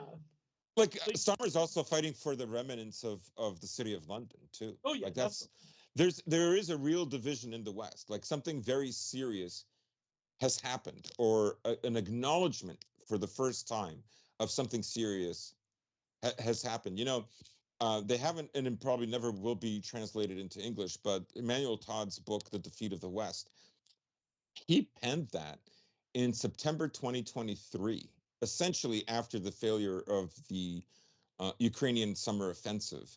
Hmm. And it was published in January of 2024, so a year ago. It's been translated into at least 6 different languages. Oh wow. So I mean, there are people that kind of see what's going on. And by no means, America is not retreating. Yeah. They are prioritizing, and it could very well be that, because again, it comes down to a question of manufacturing, like, Yeah. and the fact that who's buying U.S. bonds. Musk, for instance, said recently that the bonds don't reflect the state of our savings and so on, and China is dumping U.S. bonds, which essentially means dumping the American debt, and so somebody has to buy this debt, right? If you want to be the world reserve currency, right, you can't also be the biggest manufacturer in the world. Uh, and if you want to be the world reserve currency, you're going to have to print a lot of bills for Right. liquidity, right? Which also goes against being this, like, industrial powerhouse, right? Um, so, like, how is Trump going to pull this off? I think he could get more friendly countries to do the manufacturing for him, and I would suspect that it'll be military construction. I don't know. Like a lot of these projects are like, they would have to start like yesterday, Yeah. right? Yeah. To have like Well, same with American manufacturing. It's yeah. tangible results. Like, okay, so Apple has reinvested a $500 billion into the U.S., right? Yeah. But does that mean, like, what's going to be the cost of an iPhone or an Apple laptop? So $1,000, so it'll be $5,000. Yeah, like, I mean, how are you going to pull this off? Like, I don't know. I don't know. I think there's still like a tremendous amount of uncertainty. Trump says a lot of things, even with relation to the Ukrainian war. Oh yeah, Putin's okay with troops in Ukraine. He Yeah. thinks that'll be a good idea, and then Lavrov, like, literally has to have like a little mini media conference and say, we do not accept any foreign troops in Ukraine, period. We've Yeah. been very clear about this. He Oh, but says a lot of Starmer's things. gonna send them any day now. Yeah. Right. So, um, everybody wants guarantees, and they're going to be written on paper, and we just witnessed like a history of whatever's written on paper just dissolves, is ignored, or is just torn to bits. um, Large powers look at potentials of potential enemies. They don't really think about treaties and legalities. Yeah. That's just no, but again, like the whole, like I was saying in the beginning of the show, the whole like rhetoric of the rules-based order and the sovereignty of nations. Although globalization, in the 90s, the consensus was that globalization was going to destroy that, and like Westphalianism was no more. But now it's like this weird retrenchment of like, okay, nationalism and securing America borders, bad. Securing Canada and Britain's borders, bad. Securing Ukraine's borders, good. It's like it's a Yeah. very slippery type of thing. But also ideologically, okay, like this thesis from the conspiracy movement that was intersected with conservatism. Because at the beginning, you have to realize Alex Jones was not explicitly on the political right. I mean, he's still No. not, kind of. He was like, there was like fucking anti-globalization people. They were like you would consider them like Reddit libtards now, but like you have like these anti-globalization like rappers, like you'd have like Vinny Paz and Immortal Techniques on, And that would never happen nowadays, of course. But and Trump he's gone more Alex Jones has gone like a bit more like con-tarded over the years, and less to do with like more of the niche and chic conspiracy theories, because of course he got fucked by the state with that one thing that happened totally the way it was. That one lawsuit I'm not going to name for YouTube. So to go back to the thesis, you have two sides of it. You have the conservatives in America that have been basically under the umbrella of MAGA, because even establishment Republicans realize it's better to win than lose gracefully, right? So they believe in the European as equal to globalism and progressivism thesis in the negative. But American progressives, American libtards, they believe in it because they want to smite Trump, obviously, now that Europe wants to, go against Washington. Wow, shocker. Finally, they want to go against Washington, right, when Trump's in office. So they believe that Europe is more progressive and like the Nordic model. And like, of course, they love the Canadian libtards like Justin, and, because they're trying to look for allies on the outside.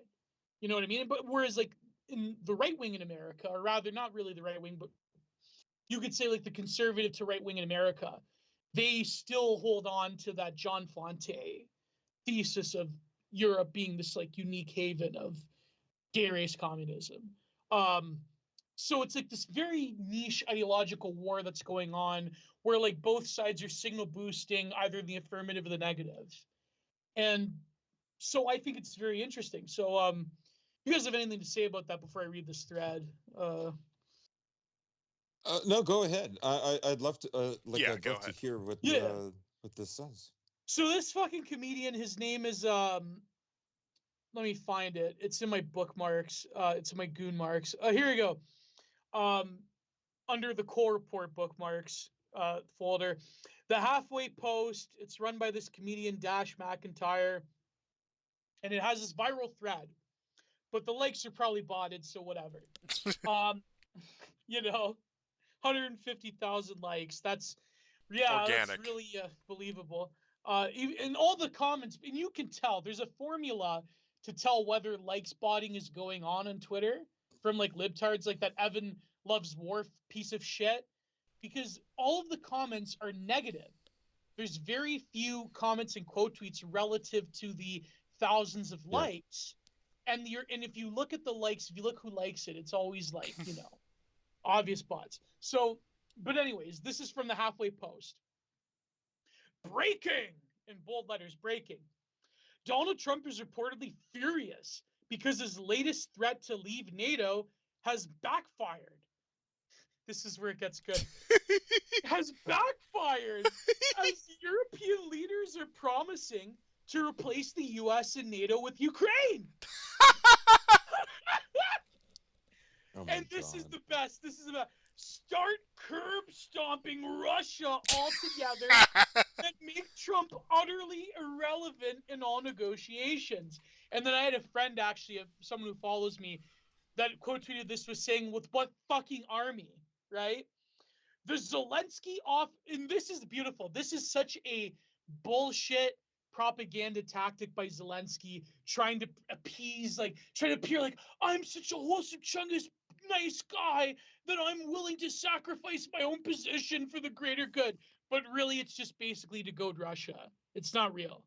So Zelensky offered his resignation in exchange for peace or on NATO membership. No, he said he would resign if they have a speed run membership to NATO, which will never happen. Membership is such a masterclass in leadership for the world. It's such a shame he has to deal with the 21st century's stupidest, most blatantly self-interested and corrupt leader, Donald Trump. Ukrainians are fighting for independence, liberty, and democracy, and Trump is betraying them. Yeah, well, once you ask Coach Kino about that democracy, who knows what he's selling them out for? But whatever Putin is giving is stunningly less than the value of Ukraine's courage, yearning for freedom, and eagerness to be a U.S. ally. Trump and MAGA are unfortunately just not very educated about global politics and history. It's easy when you live in America and see this is the European progressive hubris. And it's easy when you live in America not to think much about the rest of the world. And I think their isolationism comes from the ignorance with Trump as their Dunning-Kruger mascot. Sadly, though, they're sabotaging America's global power. This is I thought this is the one I quote tweeted. Very interesting. Sadly, they're sabotaging America's global power and wasting the national security opportunity of our generation because of their cheering on Trump's innate compulsion to be a dick to everyone except the dick totalitarian dictators he idolizes and wants to like him. The unfortunate fact that fascist isolationism. Yeah. World War II all over again. Yeah. That's what Germany really wanted. That's what Mussolini's Italy really wanted, was just to be like a Jeffersonian, like yeoman farmers, right? Sadly, through the unfortunate fact that fascist isolationists can't hide forever, is that European peace affects American peace.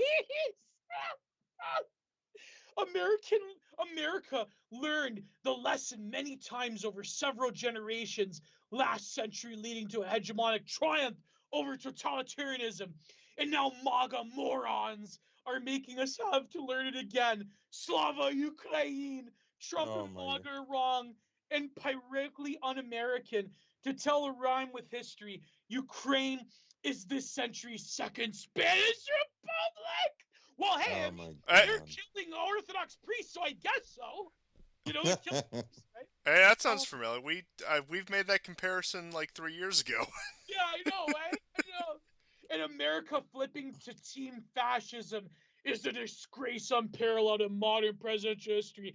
Please donate to Ukraine under this link. Um, oh my God. So notice how, okay, what I found interesting. Well, I just want to say that was Yeah, so go ahead, Constantine. inspiring that I'm gonna Yeah. throw myself in the TCC van.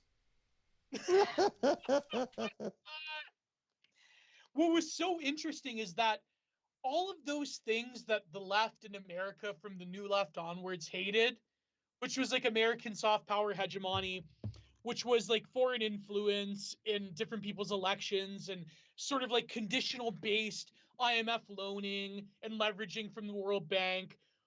The left has gone through this like severe globalist neoliberal turn where like all of those things are good now.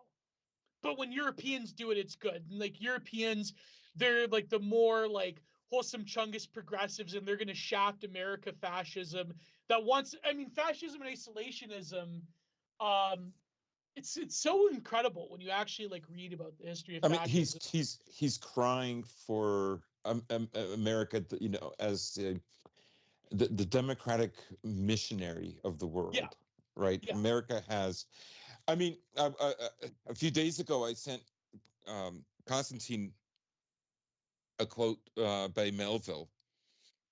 Way back, even before COVID, I was talking about how the first America is literally the first EU that was created, yeah. and America, of course, encouraged and helped develop the second EU after World War II. But there's a quote by Melville that I think sums this up. It sums up a lot of things, including like why Americans are so adverse to wars where they lose a lot of Americans, right? And also the way the Americans look at themselves. Now, this quote is from I believe, a character, or it's a quote from what was the Burn? It's from a novel from 1856 that Melville wrote, and I'll read it to you. You cannot spill a drop of American blood without spilling the blood of the whole world. We are not a nation so much as a world. Hmm. Right. Now, I've been hammering this point. I was not even aware of this line until this week. And we're recording right now on February 26th of 2025. Just think about that, because of course we're all right leaning. We're all talking about, ethnogenesis and all these concepts of nationhood. Like this idea was already present in 1856, Yeah. right? Um, so, and many, and also, like who's the guy who wrote After Tamerlane? I forget his name, but Oh. basically, he says that there's no comparison between the British Empire and the American Empire. The American Empire is on a magnitude, and it's of a type um, that is actually a real hegemon. It isn't the top empire of five separate empires that are vying against each other. It is, or became, something quite unique. Um, Anyways, but I thought that line by Herman Melville is incredible, um, because I think that still exists today. That the Oh yeah. Americans, you know, because they are this second world, and one of the things I described America as is a kind of an arc, right? I even referenced William Blake and all that, right? But um, that's part of its missionary mission, of the spread. The new world has to change the entire old world, and I think now what we're seeing is that conceit is withering away. But as it does, there has to be a kind of a retrenchment, Yeah.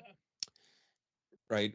Maybe this perceived isolationism, which might be an exaggeration, is because that they closed down the NED, for instance, after USA AIDS. I like U.S. calling it grids. USA AIDS. So, anyways, um, so that might have something to do with it, right? Because you can see in that line by Melville, both the branch that would say that we have to Americanize the entire planet, and why we shouldn't like allow the world to ever interfere with us, right? It, I think that those words encapsulate both ideas. Oh yeah, definitely. Yeah. But it's very funny. I think that the Ukraine war, at least in the minds of like the global left, is like this weird, like they're trying to do this revival of the old world, but a sort of like like a retconned and entirely anachronistic version of the old world, as not the source of tradition, as not the source of various European ethnogenesis, but rather as the source of what you could call like, transnational progressivism or gay race communism or whatever. But I think that can't really go that far, because the sort of the material logistics of the whole thing is reliant on America. And Yeah, also like, European, so-called European nationalists that still want to fight the war in Ukraine. Not the real European nationalists, but I'm talking about like the Gladio nationalists. It's like now all of a sudden they're backing like Macron and the whoever's going to replace Schultz and Keir Starmer, because like to them it's a way of like breaking free of like America's sphere of influence now that the Trump administration has done this like weirdo Vatnik turn. Not really, but you know what I mean. yeah. So, but in reality, though, they there is a proper form of right wing European anti Americanism, as Hmm. there is a proper form of Canadian anti Americanism that is on the political right. But that's very far and few between relative to the massive networks of propaganda that were willing to entertain at least a degree of anti Americanism while on the back door serving America's ends in Ukraine, or at least the previous administration's ends in Ukraine. And that's like the basic bleeding heart of Gladio nationalism, is that people are going to be whipped into nationalistic sentiments and some form of passive anti-Americanism, that isn't really all that effective against American power and hegemon proper. Well, And once so it's again, a very clever trick. it Yeah, go ahead, Constance. it returns, Well and said. I've hammered on this for years. It returns to the fact that, That uh, was a pretty good per- point. Jesus. oh, absolutely, particularly in Canada and to a lesser extent in Europe, the crux of anti-Americanism boils down to the fact that America is being insufficiently American. It's Yeah. not a rejection of the principles. It's not a desire for a different direction. And while it may appear that way on the surface, while it might appear that way in rhetoric, their complaint always comes down to America is being insufficiently American. We're better Americans than the Yes. Americans. Yes, absolutely. Absolutely. Whether it's left or right in various European countries or even Canada. Yeah. Well, we won the Four Nations face-off. Canada's saved. Yeah, Canada's safe. Trump Take that, lost. Blump. Trump lost. Orange man seething. You mean to tell me that Austin Matthews didn't see Connor McDavid coming in the fucking end zone? Oh my god. No, say it ain't so. Say it ain't so. Who could have saw that one coming? I'm so pissed off, man. It's just because I'm a huge Leafs fan, and Austin Matthews hasn't been producing that much lately. But anyways, that's just neither here nor there. Man, as much as I hate Toronto, I don't know why I'm such a fucking ride or die Leafs fan. It's just, You're like my dad. My dad hates Toronto, but he's always going to be a Leafs fan. Yeah. Oh boy. But no, so yeah, that's a basic, that is a very well said point, is that they're insufficient Americans. And in a weird way, you could see this after the Cold War, even developing with the history of the new left and sort of like the post-Soviet left, how they had to sort of like do this like weird denouncement of Stalinism and then later Brezhnev. And when it came to like, okay, where is the fertile soil to everything? Well, it's in America. It's not in European academia, because European academia, especially at that time, had a lot of roadblocks and wasn't doing so great after the war. And so, you had this like new frontier. And then eventually you had what people could more colloquially refer to as the quote unquote Berkeley consensus, right? And so it's very strange how on both sides of the pond, there's a tone deafness to what's actually going on, the history of what went on, but also what people are fighting for. And I hate to say it because, as I have a lot of friends in Britain, I have a lot of friends in Ireland, but, that watch the show and everything.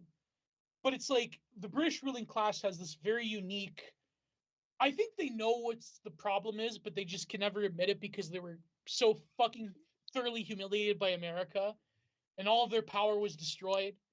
But they have this like, they have this like weird need to ignore what actually happened and proceed as if they still are going along with some form of national character, even though they despise their own people. But now that America has gone at least somewhat against the mission of the last 30, 40, 50 years in Trump, still, when it comes to the Middle East, of course, the mission remains. But we'll get to that. We'll get to Gaza-Lago. But fuck. Oh, man. That video was so fucked up. I gotta admit, that video was fucked. Yeah. That but, was but terrible. the British ruling class, Didn't Trump pin that video on his yes, account? he tweeted What it an out. idiot. No, sorry. He truthed it out on Truth Social. He truthed it out. Yeah. Some intern probably made it for him on Grok. Oh. That song too. That song playing in the background was fucking. Oh my god. Yeah, the bearded women dancers worshiping the golden Trump statue at Gaza-Lago. It's no more tunnels. No more war. A new future. No, but like I wanted to ask you too. Like, it seems that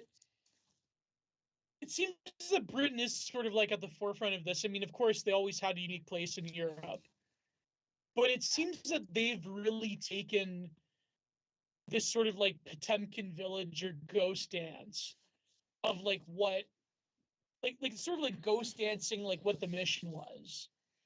And now that sort of Trump is more willing to like leave them high and dry. It's but at the same time it's like they can bash America in one way, but when it comes to the aims in particular of the war, they can't fully admit that, the Americans were the ones that blew up Nord Stream and potentially their economic future.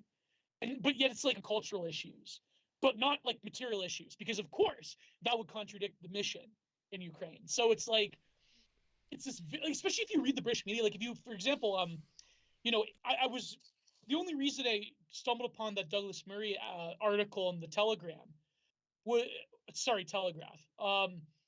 Was because of AA breaking down the British media responding to Trump and these talks in Riyadh, and like the level of hysteria by both the so-called right and the left. People like that guy in the garden, what's his name, Tisdale? Yep. Like just wailing and crying and saying that Trump is signing the new von Ribbentrop Treaty, and like like this, it's insane. It's insane. And it's, well, I mean, I think Trump has given them license to indulge in sort of like a form of like impotent anti-Americanism as well. So yeah. I mean, I think the strength for the British on a cultural level is that they are the mother of the mother tongue. Yeah. And it's just inconceivable that America could abandon them. Also understand that, especially what Hexeth said, because it was kind of like a 1-2 punch after what Vance said. They know they're not capable of going to war against Russia in Ukraine, even if they can manage to pull in 100,000 troops, right? Yeah. And as I said in the previous show, if they do, Russia will step things up. They will begin like the kind of bombing that you saw the Israelis do in Gaza, or that the Americans did in Iraq. Yeah, in Baghdad. Yeah. Yeah. So at least that's what I think would happen. The Russians are very adamant that they're not going to tolerate this. So if America does this, what's the point of NATO? And some people have even speculated that Trump actually might be trying to sabotage NATO, because he's given them an impossible task after Biden has essentially, destroyed their economy, and recession has set in, and the vast majority of European youth do not want to go and fight in Ukraine. And yet there are no security guarantees. Puts them in a very awkward position. So, as I said at the beginning of the show, how on earth are they going to meet 5% of GDP under these economic circumstances? Like, how are they exactly going to do this?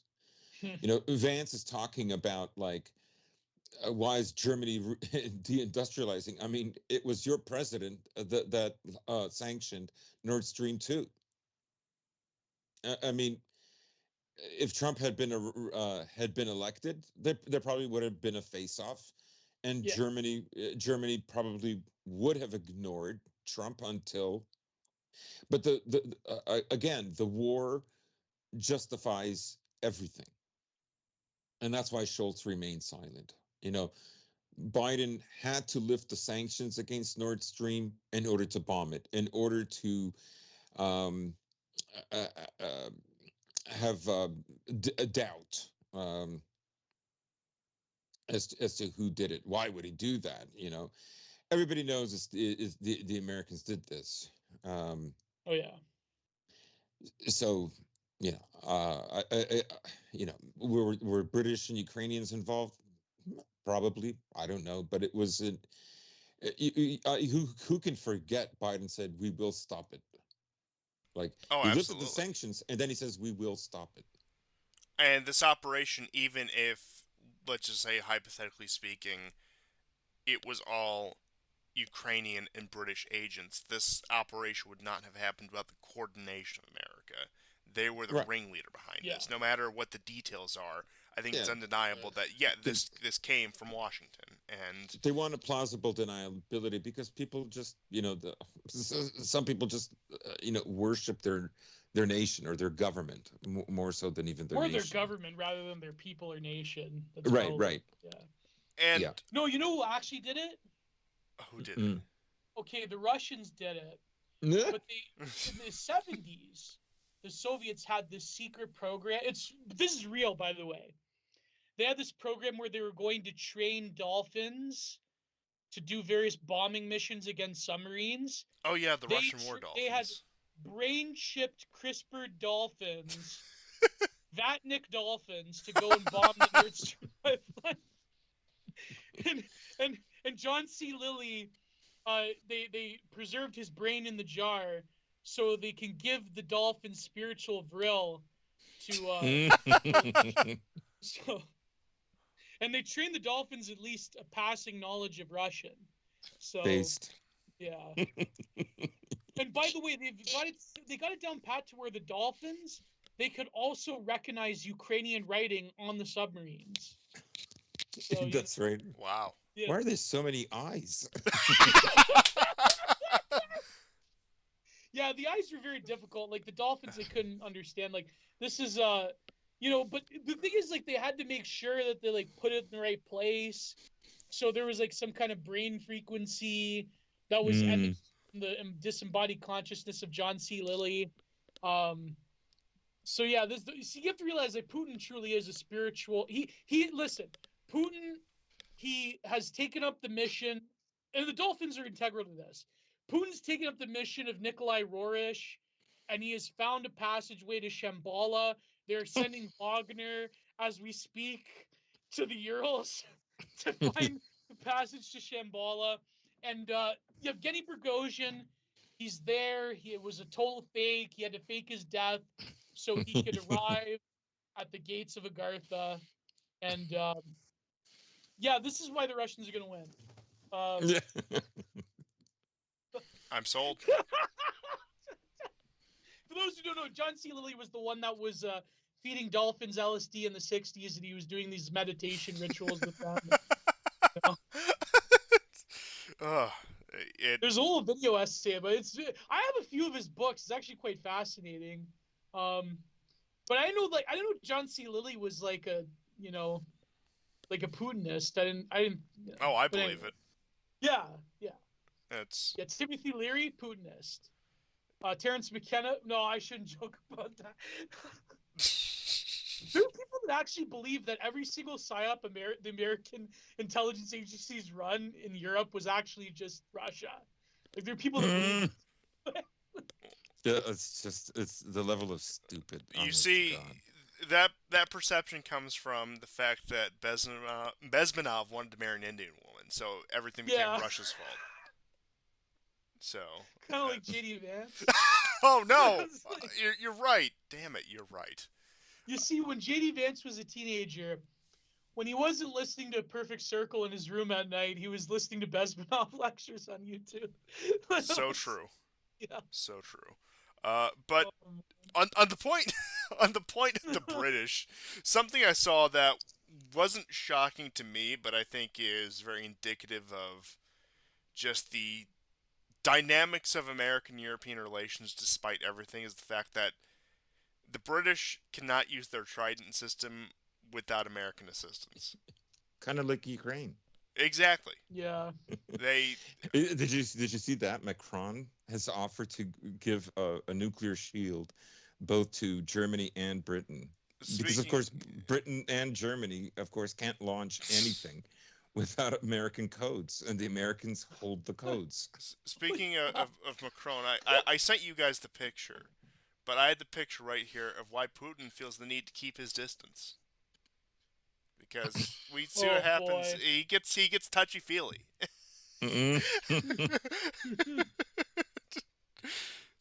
Oh, that was. Oh man. Oh my God! Look at Trump. That was also moments before Trump just like shoot his hand away. And what's even funnier is Trump was doing the exact same thing prior to this. So he did that to Trudeau as well. Yeah, it's. The best. I was listening to. Don't leave us. Don't leave us. I'll do anything. Oh man, I was listening to this like talk radio while I was driving. I think it was Brian Kilgee or whatever. And no, it was a Canadian. It was 610. It was the woman's name. I forget her name. She's all right though. She was playing this clip of Trump on the Brian Kilgee show or Kill Me or whatever his name is, and he was saying, well, Trudeau's he's such a failure. He's a loser. He's kind of a nice guy, but he's such a loser. Like it's like literal like high school bully. Like it was like, oh man, that was funny. Uh, but it's fun. Like he called Zelensky a dictator and shit. Like now he's got to go and meet up. Apparently, like there was this meeting Zelensky had with Macron where he's like blowing his stack about Trump. Like he's like just spiraling. Apparently, did you hear about this? I mean, that's just Zelensky on an average day, but Yeah, yeah. but I did see what you're talking about, and I do think it's funny when, of course, Trump said he was a dictator, and then he said he could forget about NATO. When he was pressed on the question about Putin, Trump was like, "That's not a word I use lightly." um,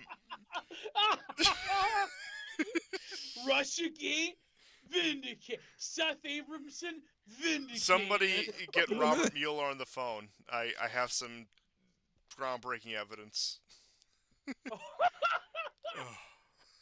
I love like right. It's basically like QAnon, but like for fucking like blue resistor boomers. Like, Hey, look, the piss tape 100% real, Steele dossier 100% real. Okay, they tried to warn us.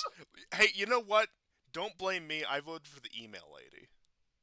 Listen, I read this in Real Raw News that that, that Red Hat Patriots have arrested Comey. Yes. Comey, sending them to Gitmo right as we speak. Yes. Yes. Total Vatnik victory. That very satisfying. It's don't you find it funny that the Ukrainians had this like mapping war update channel called Deep State? Like that literally. Of course, that's who we work for.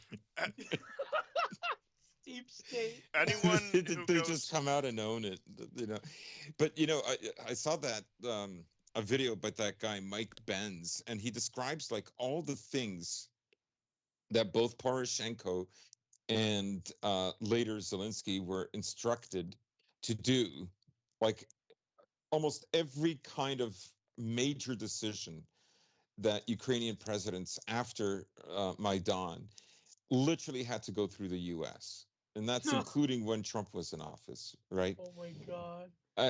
I mean, everything. Peace deals, transport, like there is a video I saw it on Telegram about 2 weeks ago because Benz was on Joe Rogan, and he didn't get into this specific part of Ukraine. So like part of Ukraine is kayfabe, like part of it is kayfabe. The other thing that we've been talking about Britain for quite a while now, but it's Britain that supplies the security forces that protect Zelensky. His bodyguards are actually British special ops. Oh man, like Special Air Service? I don't know which ones they are, but I've heard many people say that it's actually the British who protect them. And this mineral deal. Well, first it was a mineral deal, and then when Zelensky said no, now it's like 50% of everything you earn in your country, including ports in Odessa, that comes back to the U.S. Now, Macron was right. Like, I don't know where Trump gets this $350 billion that it was all grant money, but the Europeans haven't given any grant money. That's not true. No. It's something like 121 billion that the U.S. has given, and some of that is grant money, right? Some people estimate it was more closer to 200,000, but not 200 billion, not 350 billion. I don't know where he gets it. He's just going to keep repeating it no matter what, right? And So this new deal basically, that's it. Half of everything is just going to go to the U.S., right? But I'm going to send you a map, Constantine, because the mineral deposits are probably not.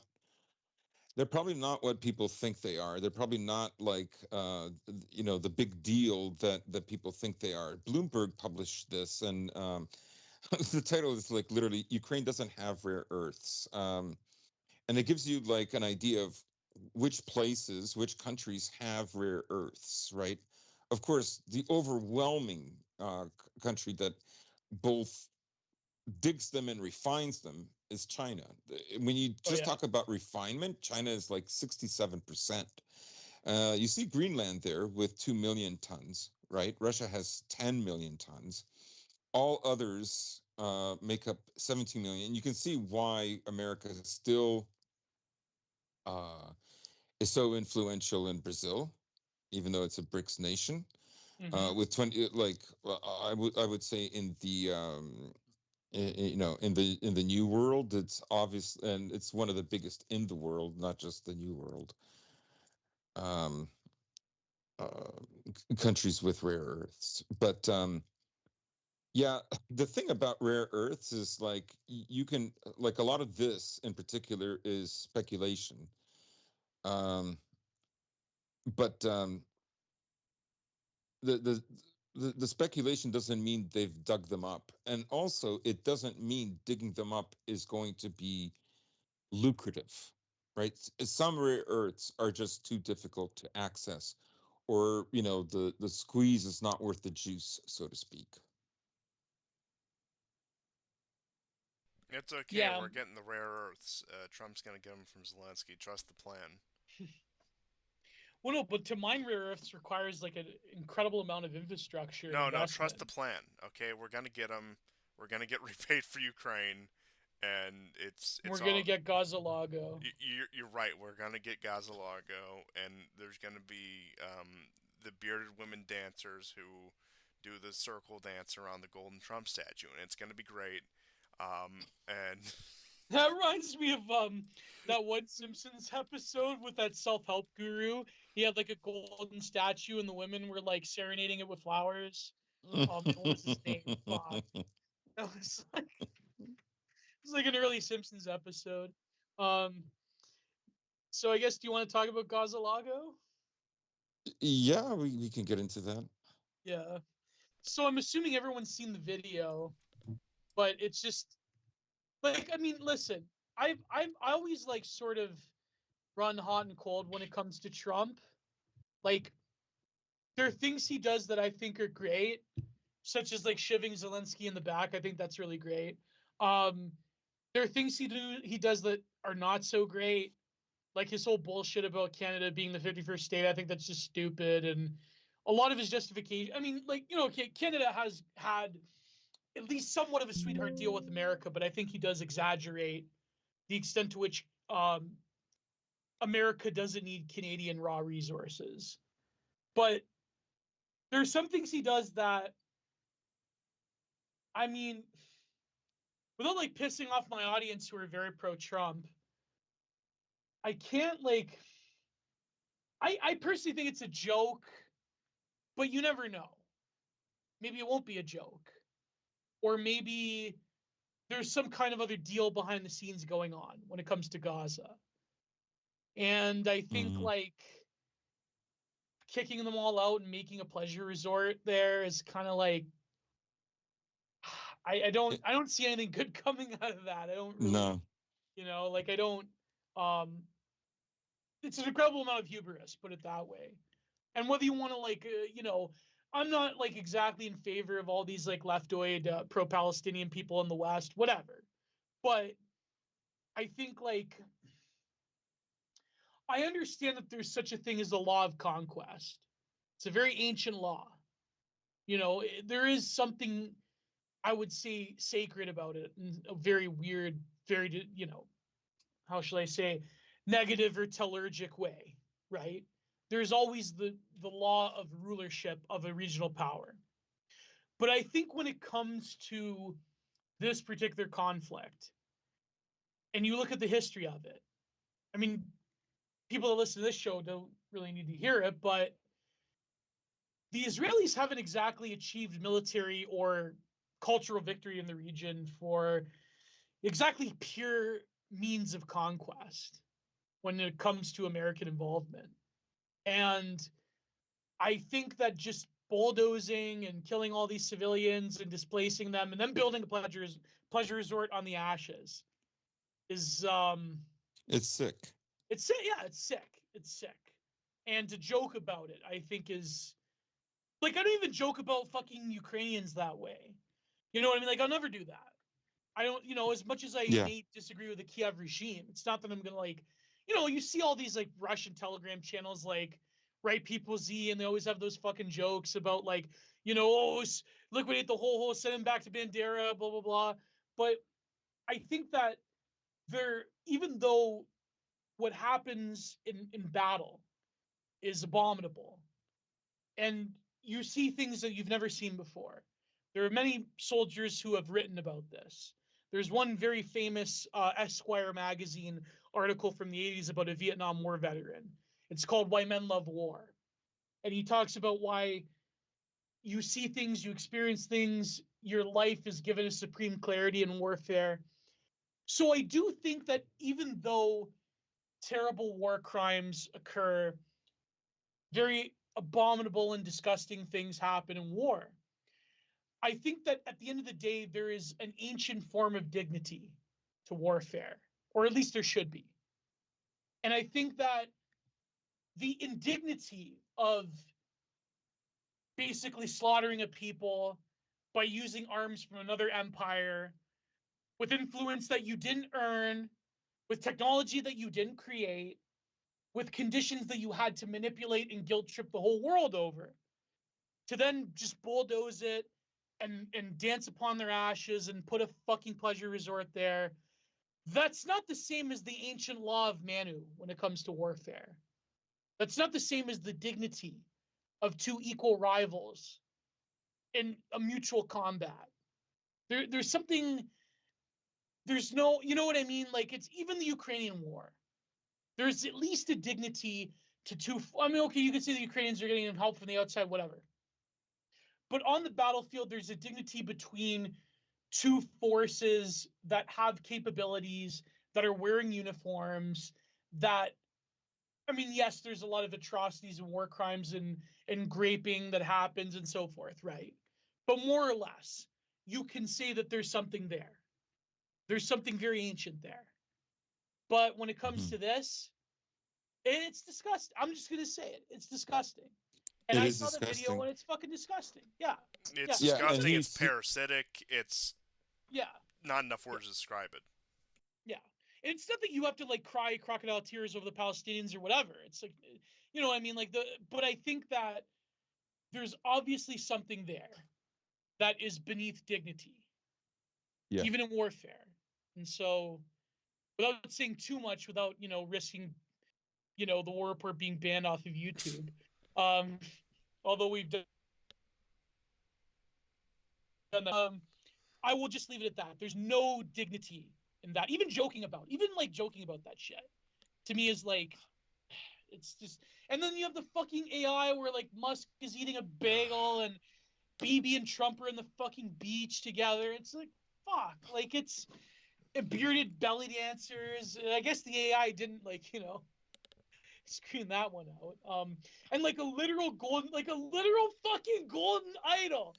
A literal golden idol. You know what I mean? But the problem, see, and listen, I may regret saying this, but like at the end of the day, I gotta realize like where I live. I'm not an American, but a lot of people in the quote unquote dissident right will look at that and say that's based because I hate the shit libs that support the Palestinians and fuck them, they're brown people, fuck them. That's based. Having a literal golden idol of Trump in the middle of Gaza near the Al-Aqsa Mosque. But you have to realize, okay, there's legitimate grievances against Palestinian protesters and people on the political left that hate you that view the conflict as like white settler colonialism. The Israelis are the extension of Europe, then they're white, and they're oppressing brown people. Okay, reject that narrative, right? But when it comes to what you have to sacrifice in terms of influence in your nations, in terms of doing the bidding of another political power and another cultural power, and the amount of strenuous logic that you have to contort in order to justify a quote unquote based narrative of what the Israelis and the Americans are doing. Like, you have to like seriously consider, without actually coming out and saying it, you have to consider what you're sacrificing in that equation. As much Yeah, as you yeah. hate these people that Well are like said. It had cards to and be Antifa, said. yeah. What would you say? Well said, and it had to be said. Yeah. You have to consider the real implications of if you let them have control. Because then where is it going to end? It's not Is it going to gonna, end. no, no. So Israel is planning to stay a little longer in Syria, Yeah. and they were bombing Daraa, and they're saying that there can be no military at all in Syria because now they know that HTS might turn on them. The people, the Al Qaeda.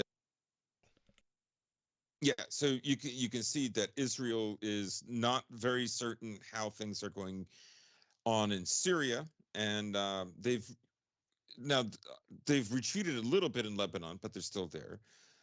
There's parts of southern Syria now that are ostensibly Israel, right? And I said this when the war broke out that um, this will only embolden them. There will only be more anti-Semitic legislation laws in Europe and America. It will only increase, right? So you can cut off your nose to spite your face, or how does that saying go? You can do that. You can do that, right? You can have that Oh, yeah. like you can think tactically instead of strategically. Go ahead, right? Be my guest. But I knew like I knew just a couple of weeks or a week after October 7th that's what would happen. That they will only get emboldened even more. Yeah. And Well, it gave them an excuse. you have Biden giving support to Netanyahu. That's really unprecedented, even for Democrats, right? But he exceeds even what Republicans would do, Oh, yeah. right? I mean, who's the Cash Patel, the head of the FBI? Oh, what's the most important thing for you in a recent interview? Oh, Israel. And his deputy, same thing. Oh, Israel. Oh, Right? I mean, really? yeah. Uh, I know you're going to turn the tables when you're strong enough, but I don't know. I don't know because some of that mid-century narrative that still fuels everything is being wound down, right? Because there's not a lot of survivors, actual survivors from that event. Well, So and also demographics shifting in North America. That's another big thing. Like, those people don't have the yes, same. Yeah. yes. And that's really just that's another split between Europe and America, right? Is like, yeah, you're still going to have a country that's speaking English of some kind. But they're not English, they're not Anglo-Saxons. Yeah. They're not even the Scots or Welsh or Irish. Or Um, even continental Europeans at that point. right, right, right. No. Yeah. Yeah. And no, but that's what I mean. I think that the sort of sovereignty over your own geopolitical aims even would be sacrificed. But to own the libs or whatever, it's just Right. And you also have to yeah, think, the whole thing with the global South, right? Like, yeah, yeah, people can make fun of that all they want, but what America planned against Russia back in 2022, 2021, with the war in Ukraine, like what it should have been easy, right? It should have been easy. You would have oh, yeah. had all these countries on your side, and but uh and like where's Trump going to go with that now, right? Like all these countries are looking at this kind of nonsense, and they're not identifying with the Israelis. They don't identify with like Anglos and Jews. They don't identify with them at all. Yeah. And Well, you maybe the know, Indians, but yeah, that's of course the Indians, yeah. that's different. No, but you're right. Like the vast majority of the global South, they don't fucking care. No. They were involved. Who cares? Like it's and why should they? Honestly, why should they? Yeah, but I mean, America as a leader, right? That's supposed to influence these regions. Think of the billions and hundreds of billions of dollars year upon year. Yeah, and as I was talking to you, Gio, off air, Yeah.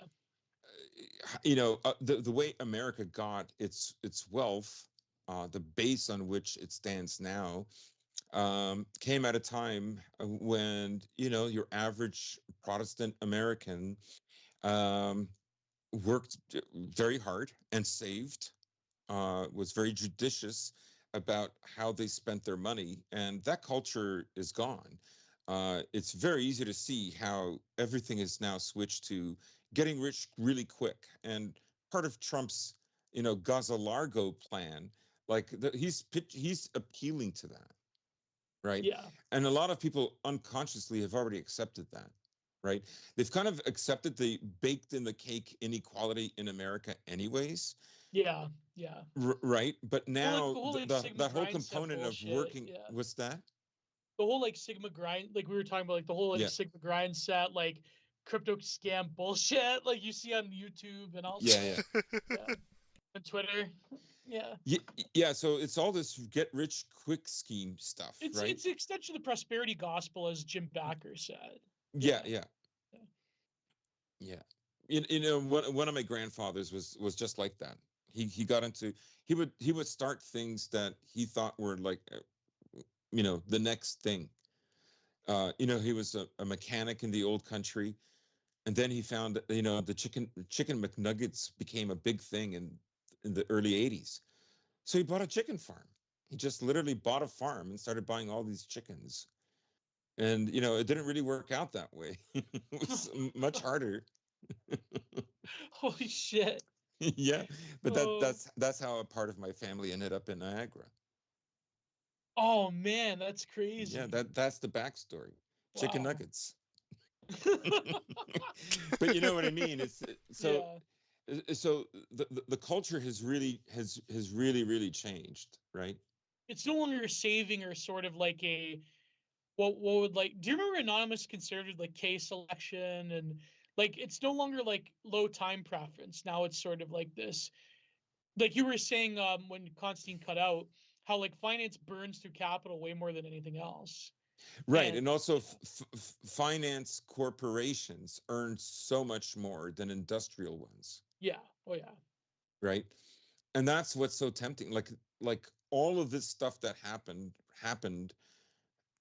because the profits were too irresistible, and being having the world reserve currency, of course, we already outlined. You need a lot of liquidity for that to happen, which always means there's going to be a trade deficit. But it also means that these financial corporations are going to make tons and tons and tons of money, and that's why they have to, like, even if you don't industrialize, you have to discipline these people. But these people are not loyal, um, to the concept of this country. And of course, it's much more difficult when the country looks at itself as a world rather than a traditional nation, Mm-hmm. Yeah. right? That's part of the reason why I think they were so successful. And also, that idea that is so strong in America about, being wealthy and becoming wealthy and enjoying wealth and so on. Yeah, that's sort of like new world mindset. I mean, that is sort of like a basic Spenglerian point about the things that created the greatness of your civilization in the winter phase will be those exact things will be your Right. undoing. Yeah. Exactly. Exactly. But that's what I mean, like building a golden idol on nearly, like on nearly Alaska Musk is sort of like I don't know. It's so surreal. It's so surreal. I mean, It hopefully was nothing comes out of it, but we'll see what happens. I mean, if Trump is serious, maybe not about the fucking Gaza-Lago shit, but if he's serious about essentially saying that, well, for reasons the Palestinians don't have a right to that land anymore, and it's like we're gonna fully kick them out this time, and the project will be complete, and it's like it'll be all fine after.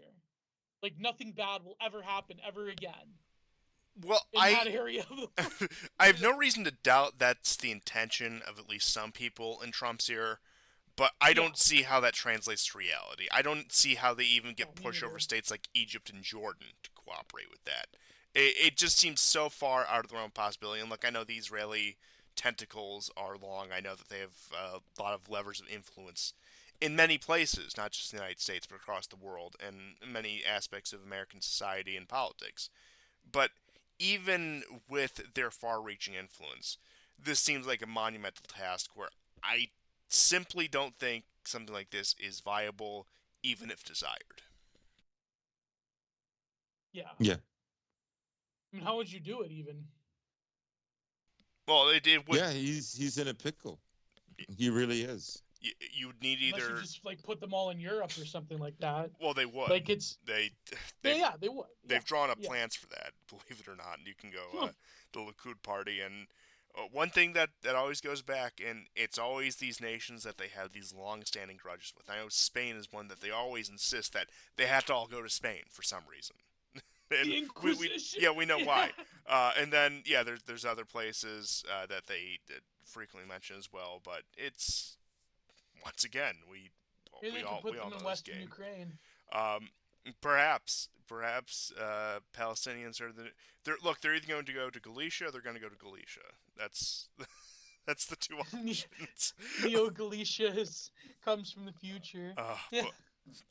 but, but barring the Egyptians or the Jordanians, the Gulf states, unless they can convince the Europeans to take in waves of Palestinians, which is not out of the question, this is simply not a viable project. And in many ways, if let's just say this basic timeline plays out where there's some patchwork agreement in Ukraine that at least keeps the war stopped until Trump leaves office and he dedicates Mm. himself to this following the Middle East, this could break him. This could be a folly that breaks his administration, particularly on He foreign literally affairs. has two things that can break him, and that's Ukraine and Israel. Yeah, and Yeah. it looks like, and I don't want to say for certain either way, but if he does pursue this to its logical conclusion, if this isn't just Trump blowing hot air, this could break him. And of course, that's going to have ramifications domestically.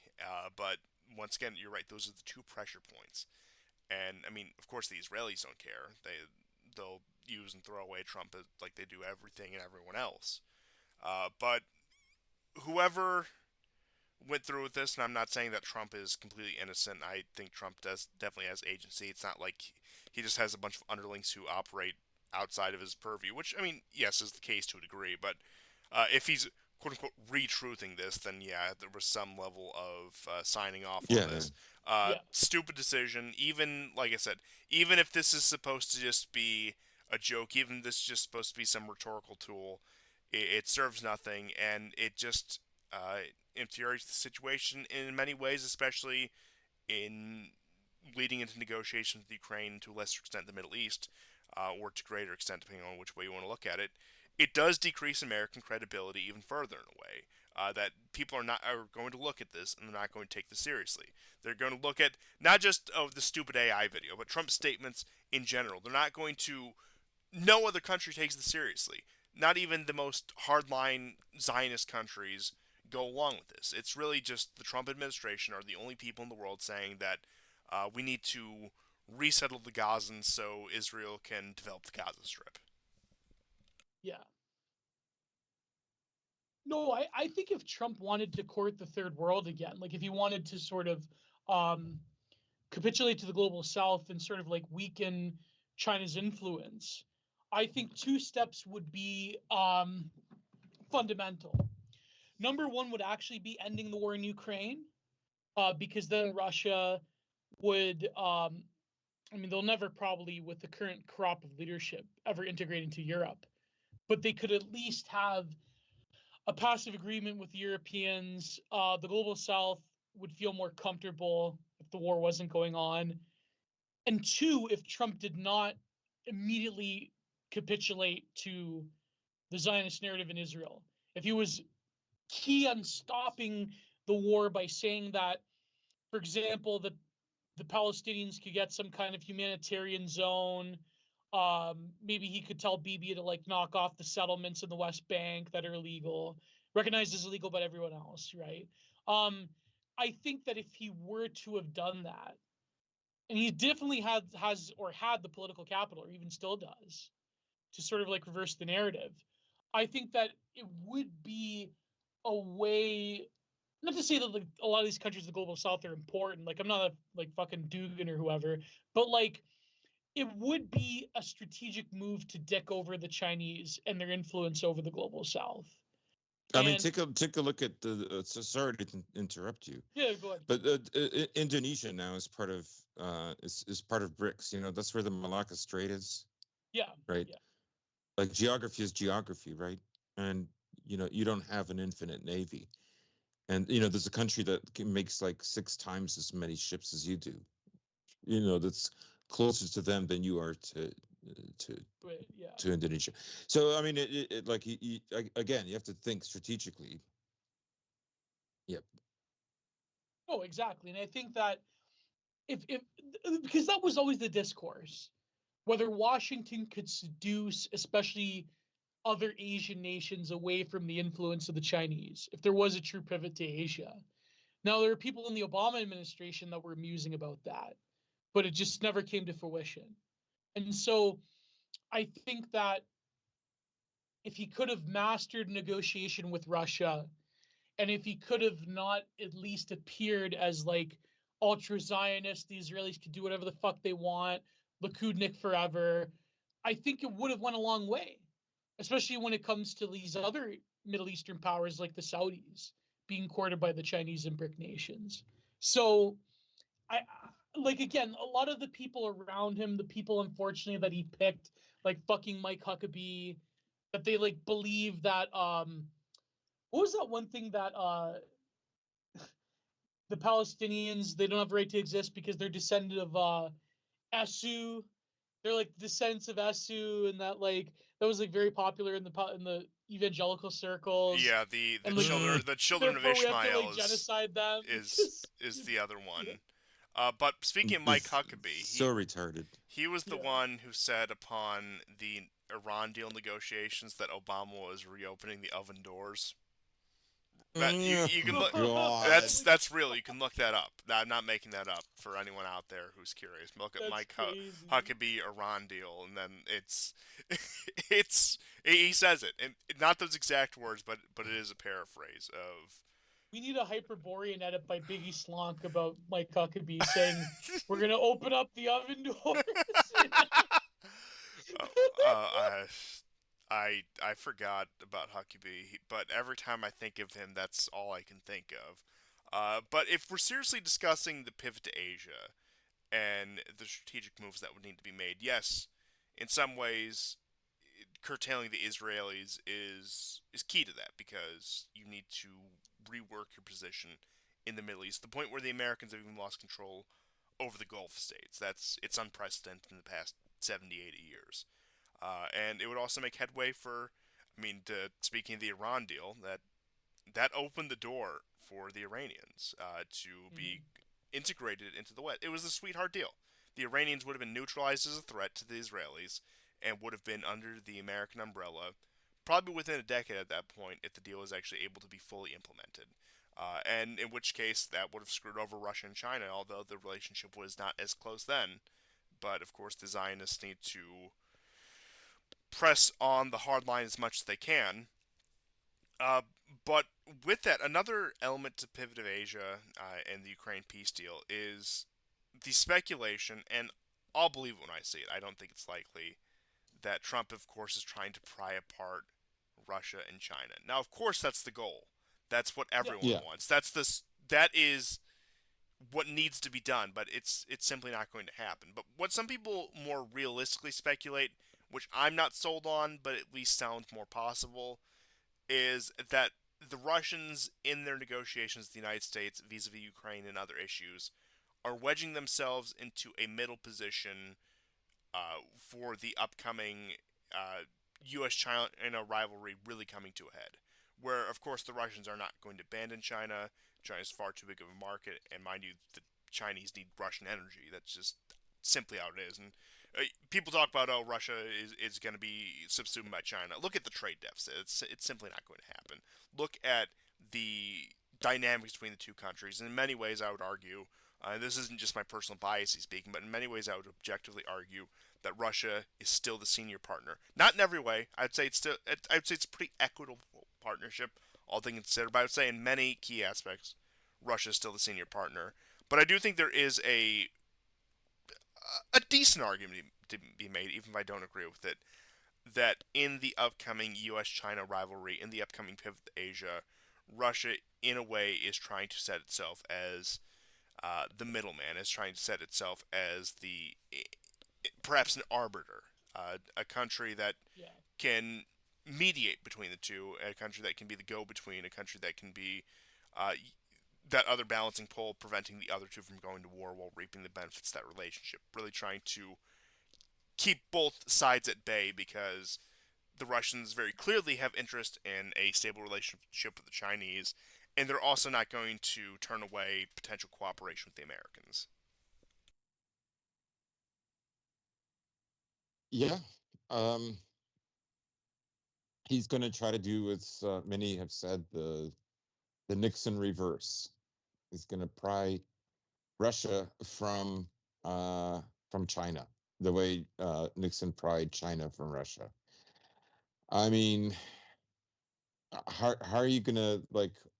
What are you going to buy them off with?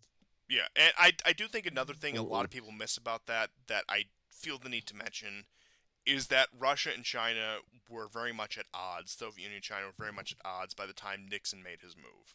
It was Oh about yeah, That's right. definitely. 10 years of breakdown in relations. In 1969, the border war almost escalated to a full-scale war between them, and it wasn't until 72, 71, 72, 73 that Nixon actually made his move and formalized relationship with the Chinese. So, And that will lead to Dangism as well. Like yes. that, yeah, because the Soviets basically told China like you're on your own, like we can't do anything, fuck off. Like it's so there was a lot of preparatory things that happened, and then of course China's sort of like pragmatist pivot with Dangism was another it really shored up what Nixon was doing, at Yes, least for a time. and as it Yeah, stands now, there is really no point at which you can really pry Russia and China apart. Their partnership is simply too valuable for both sides involved. There is no alternative. To return to your point, GSP, there's nothing to buy either side off with. Yeah, I think what Russia would lose, it would lose partnerships that it took decades in building. It would be looked at as a pariah by everybody. Again, the West would still be at war with it one way or another. They will eventually renege on all of this. I have no doubt about that. Might be a generation from now, maybe 10 years from now. Who knows when?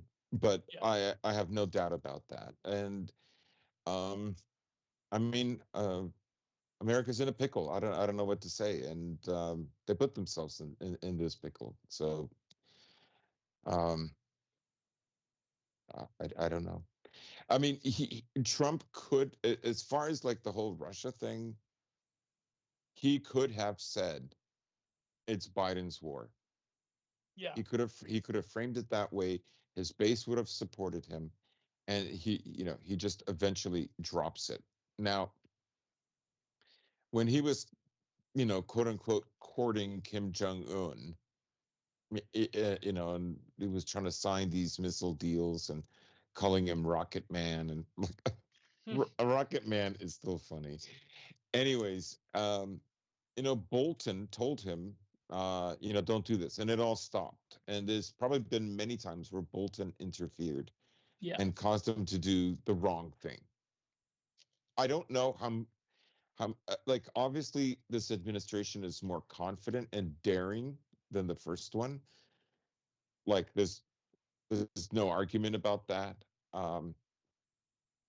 But that's also because he has backers that understand now the direction that the country has to go toward.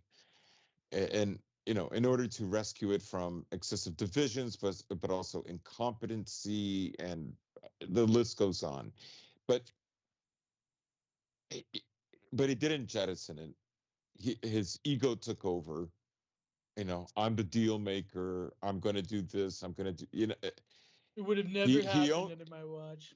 right, and he still says dumb things like, today there were some excerpts, and I forget exactly what the topic was. I mean, of course, it was Russia and Ukraine, and he says, and I won by a lot.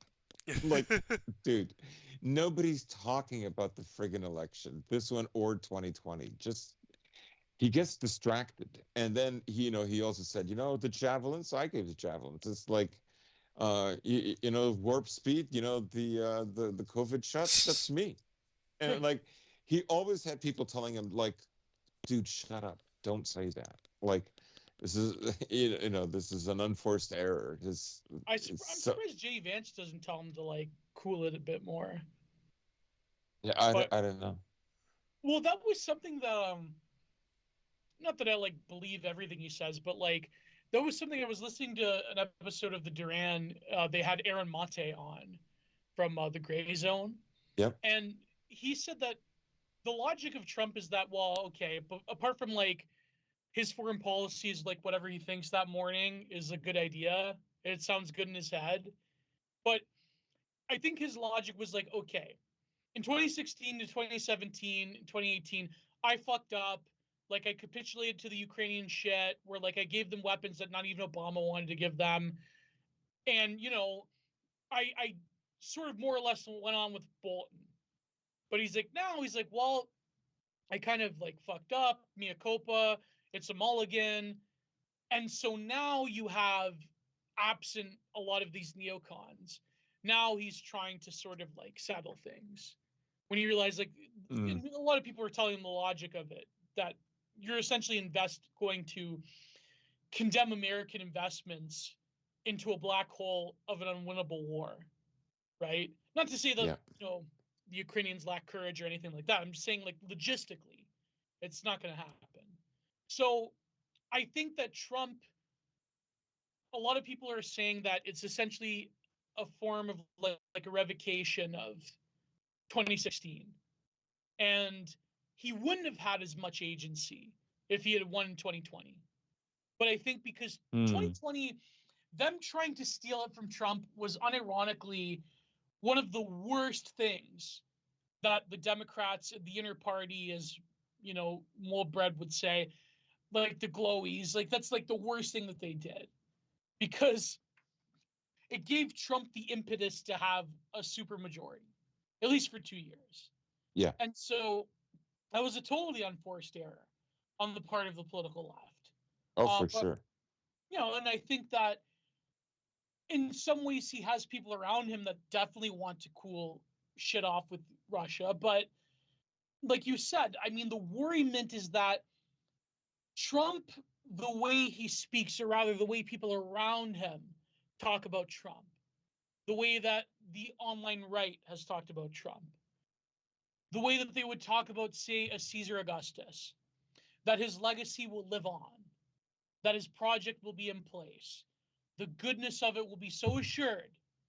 But the reality is that, unfortunately, in the American system, I mean, most democratic systems are bullshit, but like, unfortunately, a lot of even the positive things that Trump is doing that could very easily be erased if there was a revamping of the quote unquote original conditions of what led to the 2010s Great Awakening, for example.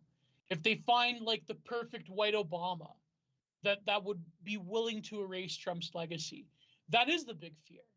But unfortunately, I do see this. And me and Prude talk about this on DA. Unfortunately, a lot of people are so invested in this sort of like rose-colored hopium vision of Trumpism that we really don't anticipate what's going to come around the horizon that could easily just wipe it all away. The way that Trump is systematically for good, wiping away Obama's legacy, for instance. I don't think when people say that they're putting the woke away, I don't think the political left is going to just take it. I don't think that a lot of, like, maybe corporations that don't really give a shit either way, but I don't think that the greater apparatus of transnational progressivism is just going to lie down and take it and say, well, I guess based world won. I guess based world won. We're going to live in based world. It's over. Well, Those people have never been told no in their lives. So, man, what are we going to say, Gonstein? To return to a point I've made, particularly about putting the woke away as it is, I've always maintained that they would shelve the woke, that it will always be there, they can always get it back out, but tactically, they'll put it away for a few years. They'll, out of sight, out of mind. And then, as you were saying, when the opportunity arises, when they get Obama 2.0, whether it's a white guy, whether it's a gay guy, whether it's, I don't know, whatever flavor of Obama is your favorite for the sake of the scenario. The Latino Obama. No, please no. But it'll come right back out, and they will continue on. And in order for Trump to, well, not just Trump, but just in general, to put it away, as it were, or to erase its legacy, to erase the Obama legacy, to return to your point, it would require sweeping reform that would probably have to come down to, with the way the American government is set up, American laws are set up, decisions at the judicial level. It probably would have to come from Supreme Court decisions, because those seem to be the only ironclad thing in American politics and law. And in which case, which is total bullshit. But like, it is. But that's just the rules of the game at this point.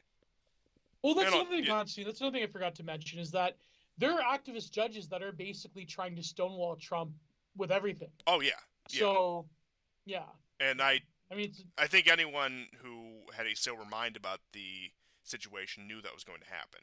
And I said this when Trump got elected again. I said this when he came back into office. There's going to be a lot of positive changes, but there's a couple things you need to keep in mind. Number one, just because there's those positive changes does not mean you owe Trump anything. He owes you everything.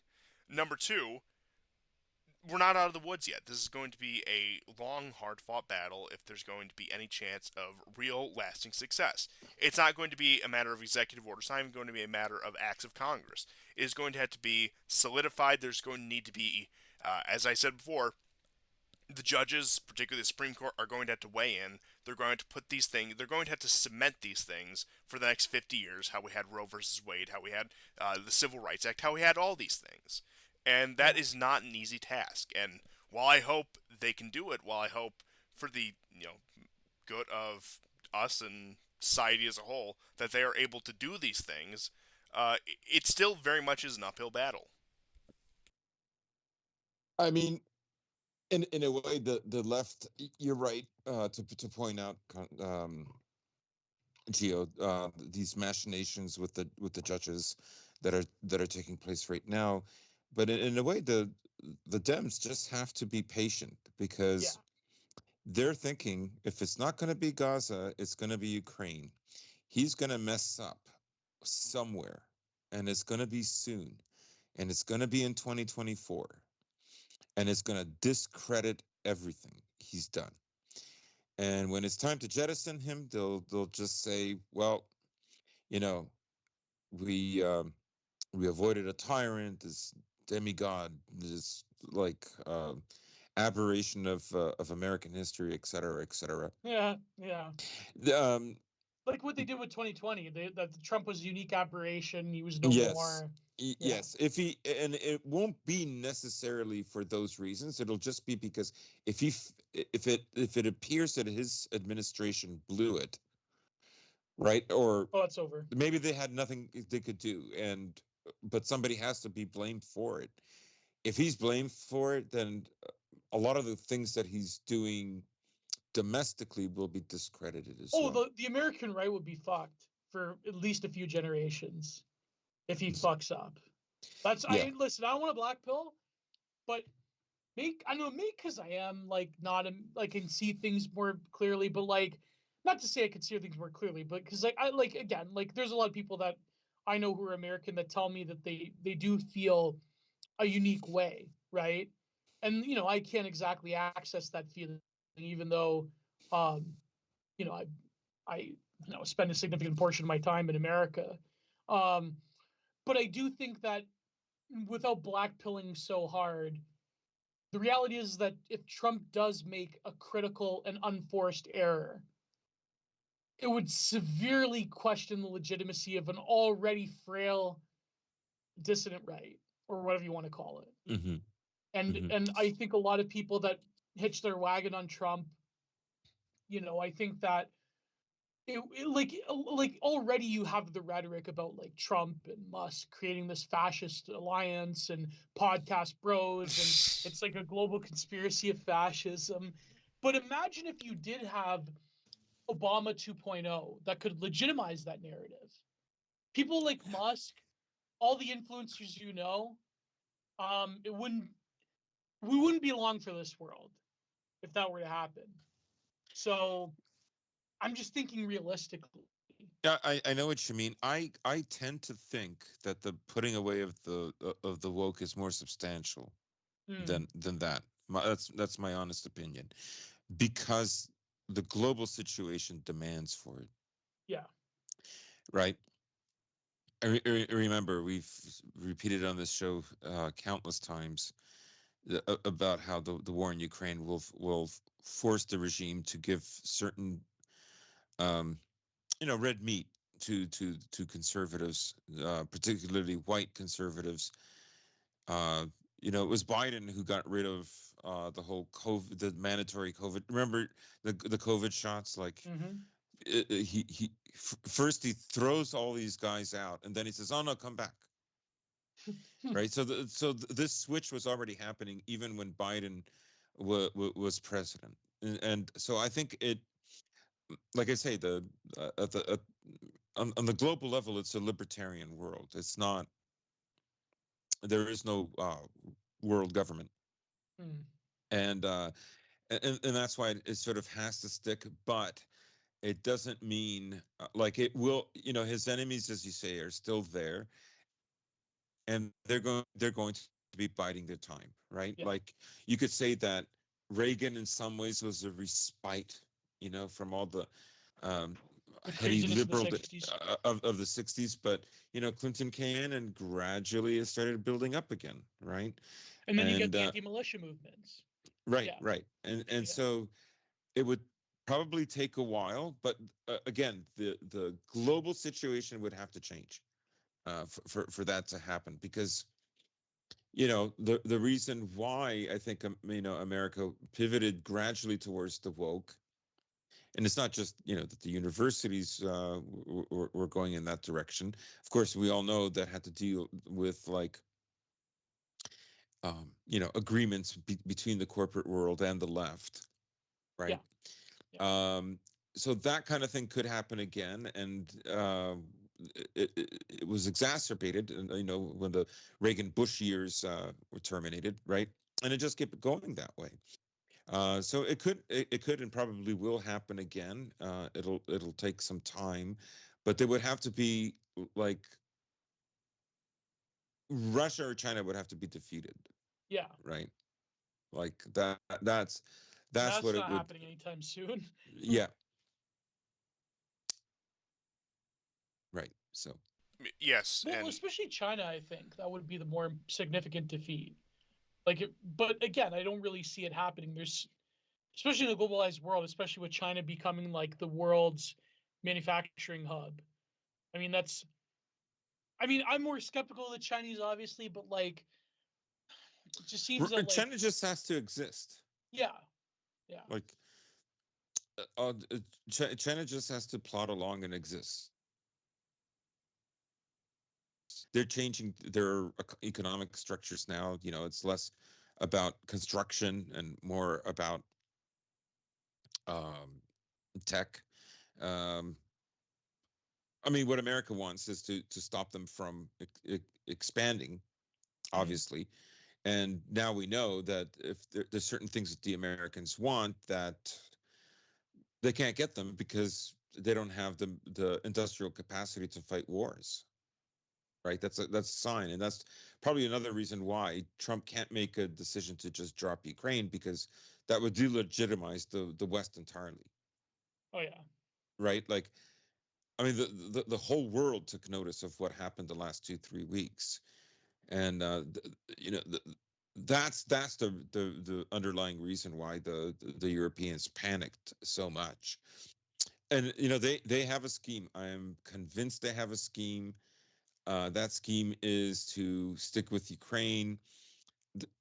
Because if it's perceived that Putin won, then it's over.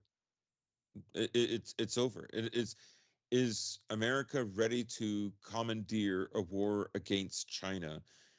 In the South, in the Pacific, over Taiwan. Is it ready to do that? Right? I don't know. I don't know if it's ready. I don't know if the world in that far-flung area of Asia is ready, Well, it's a or scary really thought, actually. or really wants this, right? Yeah. Which means that the sacrificial lamb or lambs would probably still be in Eastern Europe and Ukraine. Yeah. And Russia. Well, because I mean, a war with China would have massive civilization-ending implications. That would spark another Great Depression, probably a more severe one, if that's even possible. Mm-hmm. Like even if there was a nuclear war, you would have to deal with that, the economic fallout of such a thing. Yeah, So I don't know if they'd go that far. I don't know, but I yeah, mean, yeah. they would have to work out some kind of a deal with China, because the interesting thing about China, right, is that BRICS never had an intention to make a currency to offset the Americans. What they wanted to Special drawing create, rights or whatever. Yeah. right? Okay, so but then an interesting thing kind of happened.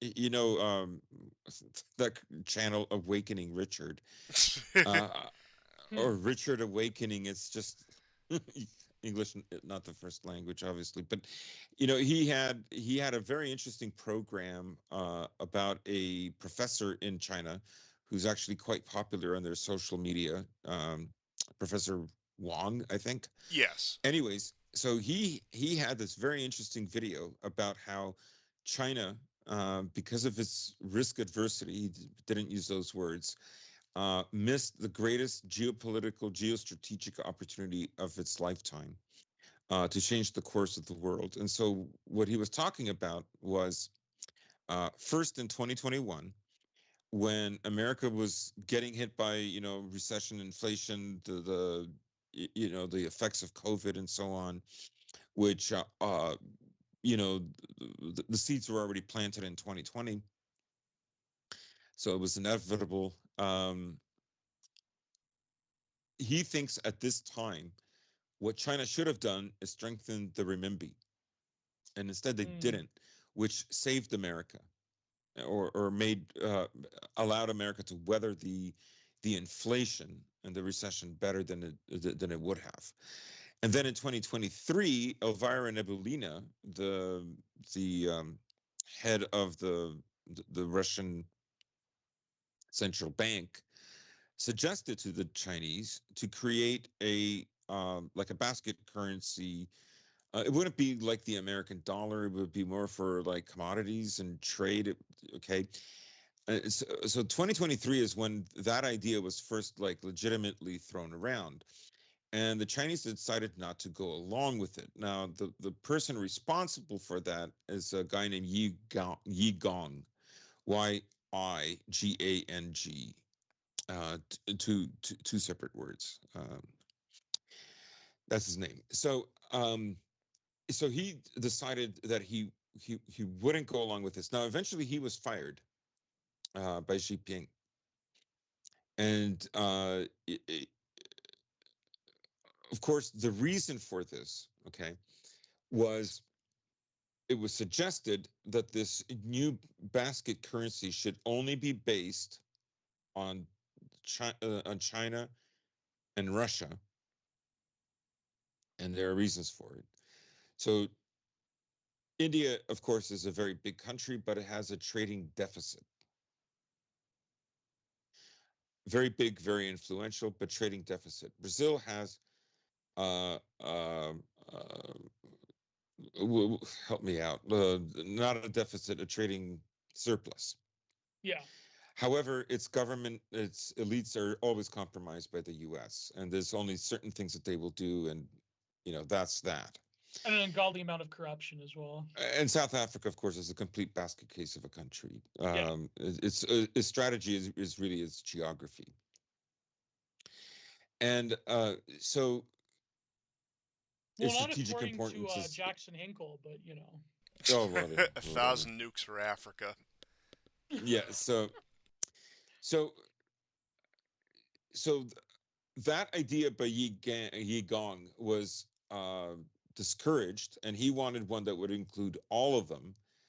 But then that would have set up a complete. It would not have been a sound system, considering India's deficit in trading and just some basic economic woes. Brazil, not being a politically stable country, despite that it has a trading surplus, and so that was put on hold. And so China has decided to continue with this kind of leeching off the post-World War II American system. It has done that very effectively, right? So they've stuck to this program that has so far worked for them. But part of the reason the Americans want a showdown is because it's worked for them, and so something eventually has to be done. This year I think is going to continue to be very monumental. Oh yeah. But what are some tools the Chinese can? I mean, I have to go soon, but like, what are some tools the Chinese can use to like, I guess, if not like have a first salvo in any sort of trade war, but at least sort of tell the Americans like, listen, we're not fucking around anymore. We're not going to be like Hu Jintao, or Well, I mean, I think the Americans, in a way, have already fired the first salvo, because now the White House statement, instead of just saying, the one China policy that Nixon galvanized, that was the cost. He wanted to pry China from the Soviet Union, and that's the price he decided was worth paying. Yeah. So now it says that if Taiwan, I'm paraphrasing here, obviously, if Taiwan wants independence, they can have it, right? Which is basically what America has always secretly thought, but never admitted. So I think the Americans are waiting for the Taiwanese to make this move, and then hopefully war breaks out, and China is caught in a mess, and that slows down their economy. And America. The other thing, of course, is freezing assets. Of course, both sides have a lot of assets that can be frozen. People talk about the Russian assets that are frozen, about 200 billion in Europe, but the Russians themselves have about 129 billion of European assets. So, I mean, it wouldn't hurt them as much, but it would be significant for the Russians as well. And I think the Chinese have always been afraid of the Americans freezing the assets. I don't know. Oh yeah.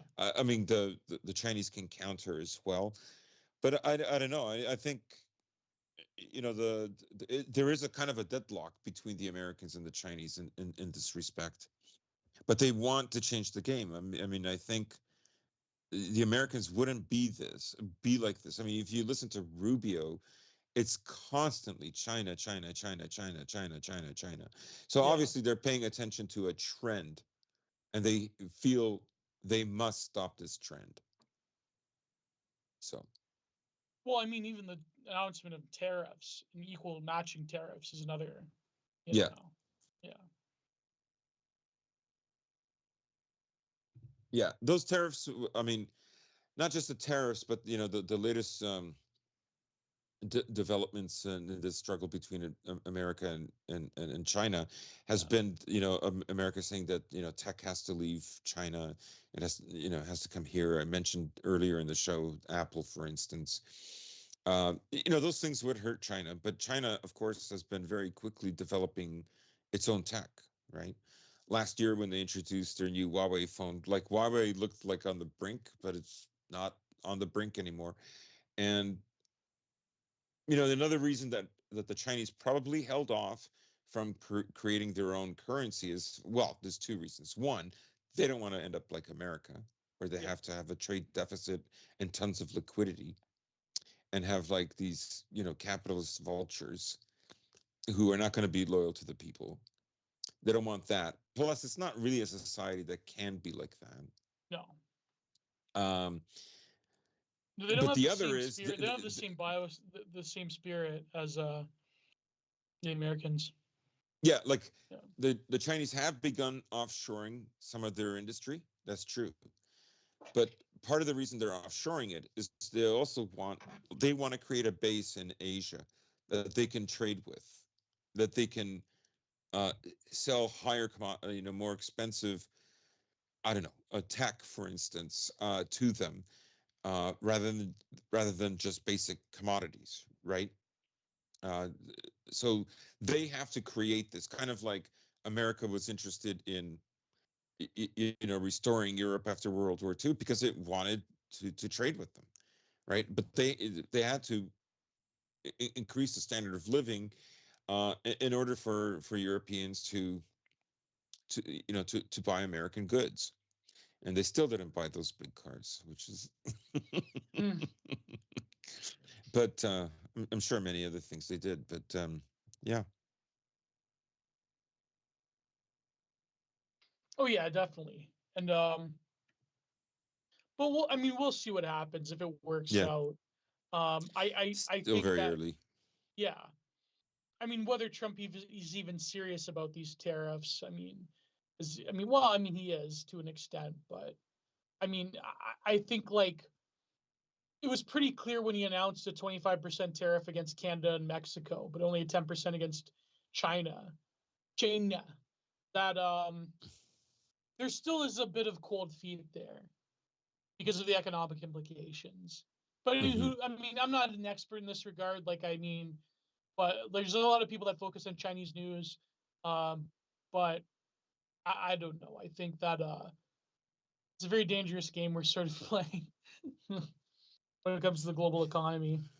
Yeah, I mean, if what if that, America just wants to transition, and it finds a way to create a base that's closer to home, and Europe, you're on your own, but they need a buffer of a few years to do that, and maybe a Yeah. war with China never happens. I don't know, because America could do that. It could do that, but it would be very, very, very difficult. And I mean, th- they would need like a Mao Trump to to to discipline Wall Street. And Well, isn't that MAGA communism? yeah, yeah, yeah. I mean, Trumpist Maoism. he would have to centralize. He would a lot of centralization. Yeah. Jackson Hinkle, economic advisor to the Trump administration. Have you I love seen how these? Have you seen these? These are so ridiculous. This is former KGB agent Oh, assisted Trump was recruited in 1987, and his code Oh, name my is girlfriend showed me Krasnov. that. Yeah, yeah, on Facebook. It's popular on Facebook. Yeah, They yeah. really believe this shit. Oh yeah, my god, I love it. I love it. That it like came. they recruited him like through Kazakhstan. Yeah, it came from some alleged Kazakh former KGB agent recruited Agent Krasnov to destroy America from the inside. Which actually, if you recall from like 2018, 2019, is a retreading of the exact same story of an alleged former KGB agent from Ukraine saying the same thing. Yeah, Now, the Krasnov yeah. thing is a new and frankly hilarious detail, but yeah. Trump. Notice how all these former satellite state, like Soviet glowies, that they want to shiv Russia in the back. I wonder why. If Like, Bezmenov was still alive, he would claim Trump as a KGB asset. Here he no, is. Here is in St. Petersburg. You want any more proof? that Trump was doing it through some emissary with Roy Look at that. Cohen and Ivana translating for him. You think those Slav What a wives come guy. cheap? No, they don't. Oh God, no! I said this to my girlfriend. I said because she was showing me this. She's like, "Have you heard this?" I go, "No, this is like what crazy like blue and on Facebook boomers believe in." But They it's do, crazy yeah.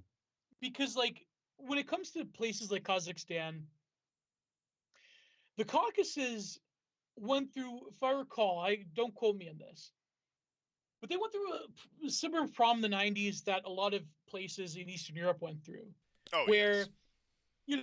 where like the uncertainty of the Soviet Union collapsing, a lot of these former glowies didn't know what the fuck they were doing. Nobody was beholden who they were going to be beholden to. And then, of course, after the Chechen wars, they knew that the Russian Federation wasn't coming to save them. And there was a lot of and a lot of the similar stuff happened that you had in places like Bosnia. It was, the 1990s for that area of the world was nothing but war crimes, genocide, rape camps, regime changes, like you name it. And I think that it was very clear that the Russian Federation, with the two Chechen wars, they weren't going to have the same. Uh, they were struggling to have the same iron fist that Stalin had, and they were struggling to have a form of order that wouldn't just evolve into the old systems of tribal rule in the Caucasus. Now, I would say that Putin has managed to wrestle an immense amount of control in that area of the world, but then you do have problems with Armenia, and you do have a lot of these former intelligence assets spouting off, and for whatever reason, trying to create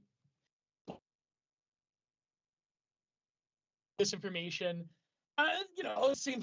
Same that happened in Croatia and Bosnia and Serbia. Like a lot of this, there was a lot of people in the West don't realize, because the 1990s was a time of opulence for us, culturally, financially. But if you were an Eastern European, if you were in the Caucasus, it was not, or in Congo, or in South Africa, or place with the Asian financial crisis. Yeah, the rest of the world was kind of fucked while we were all partying for like a decade. You know, it's just so like I remember hearing that, and I was like spurging out about what was going on in the Caucasus at that time, and why some like former KGB asset in Kazakhstan would say that like Trump's a Russian asset, because a lot of these guys were fucking bullshitters. Like Yuri Bezmenov was a bullshitter. They were like world class bullshitters, and so I think that same with the Ukrainian one. Like that was so obvious to anybody with two brain cells to rub together that like wouldn't it be in the interest of Ukraine to concoct the narrative that, oh yeah, this like super spy glowy that worked for the KGB, he said that in the 80s through Roy Cohen and other ones that Trump was recruited, man. And it's it's just it's a fucking Tom Clancy novel with It's the these smoking people. gun. We're gonna get him. Robert Mueller is closing in on Trump. Yeah, Oh, yeah, yeah. yeah. But they're gonna, apparently, Red Hat Patriots are going to do the crucifixion of Mueller and Gitmo the way they did in Abu Ghraib. Oh my God. This is what was reported in Real Raw News, I believe it. So, I shouldn't joke about that, but it's just white hat and red hat patriots are transporting Mueller as we speak. Hey, To Real Raw that's News. what they say, and I don't dispute trusted news sources, and Real Raw News just happens to be one of them. Yeah. And Oh, here we report the facts. whatever happened to Abu Ghraib? Does the new regime use it at all, or no? I, I think I don't think so. I think they tear it down. I think it's just abandoned at this point. But Yeah, probably. Yeah, I Oh, think by the way, did you know that amongst other leaders, Boris Johnson convinced Zelensky to take the deal with Trump? sorry about the million dead countrymen. Here's your consolation prize. No, chap. I know we made a few mistakes along the way. 2 million Nah. people dead, but oh well. That's just cricket. You know, that's, I figured we're it's late enough cricket. in the show for me to make a comment like this, but I noticed the other day that Boris Johnson's ethnicity is just the Pale of Settlement. Did they put him on Ozempic yet or no? Uh, I probably um, Maybe. it even though somebody of his wealth and status probably has something a little more heavy duty available to Yeah. him that we don't know about. But it beats me. It's like Alex Jones Ozempic out. And you know what? I think that was frankly a mistake. I think No, yeah, he looks terrible. yeah, he does. And that's the unintended consequences of these numerical medications. Sometimes you create Ozempic Alex Jones, and nobody wants that. Yeah.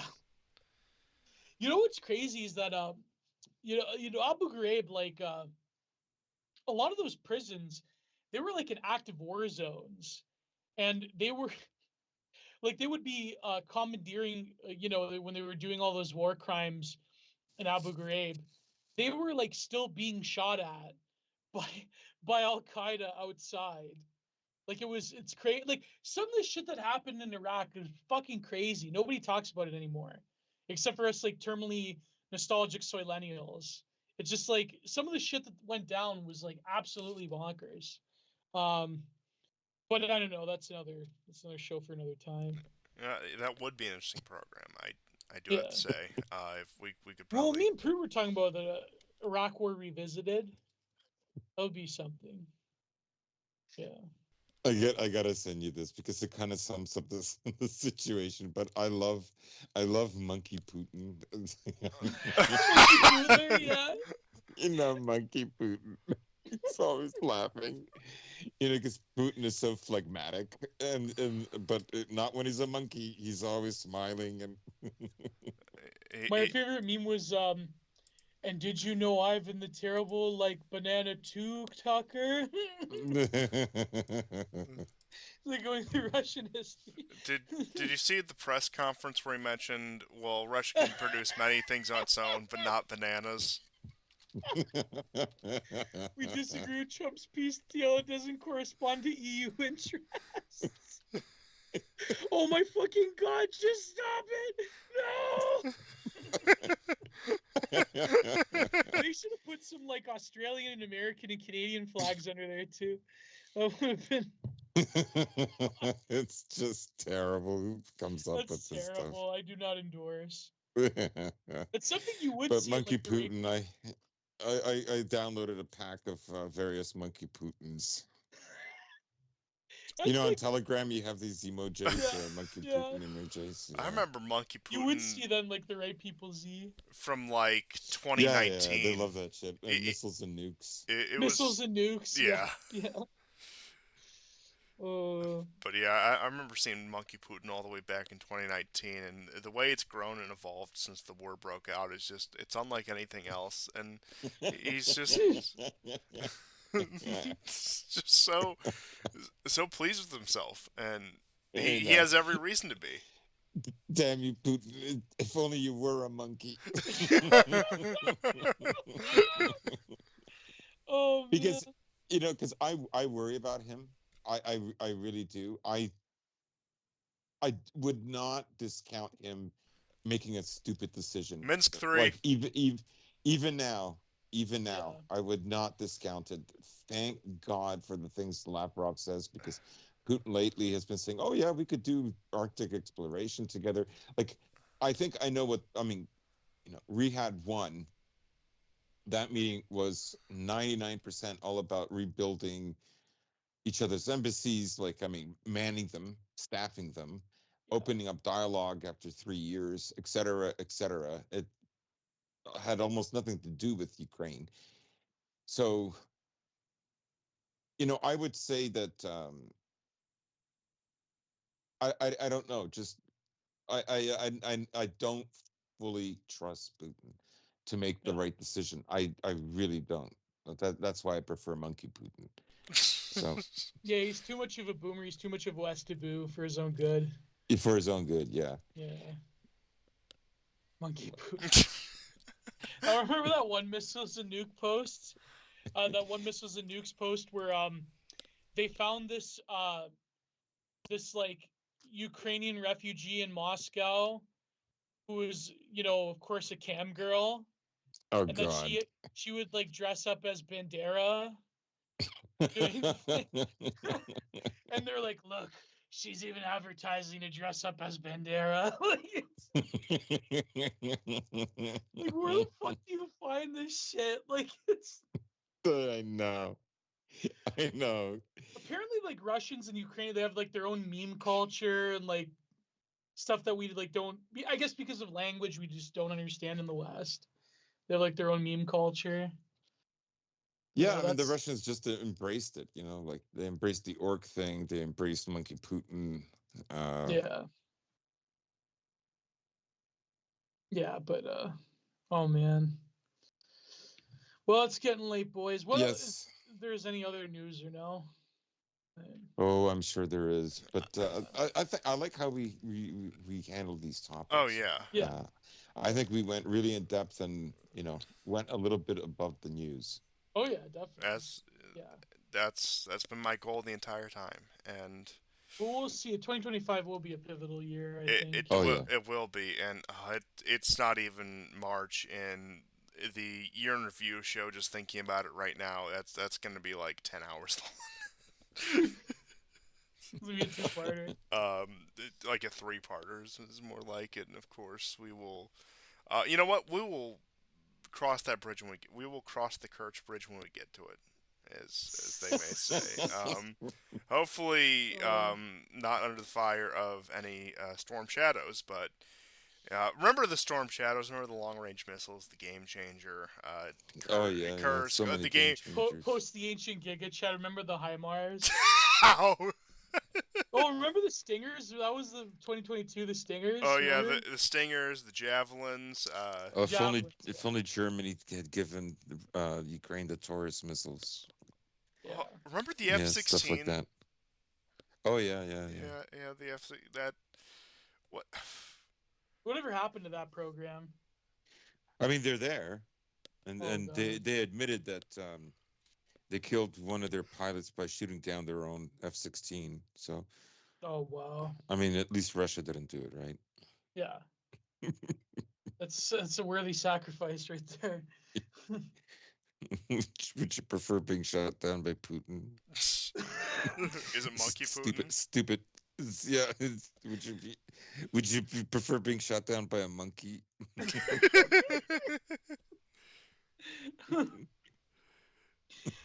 Wow. It was like the Troy McClure film, Christmas Ape and Christmas Ape Goes to Summer Camp.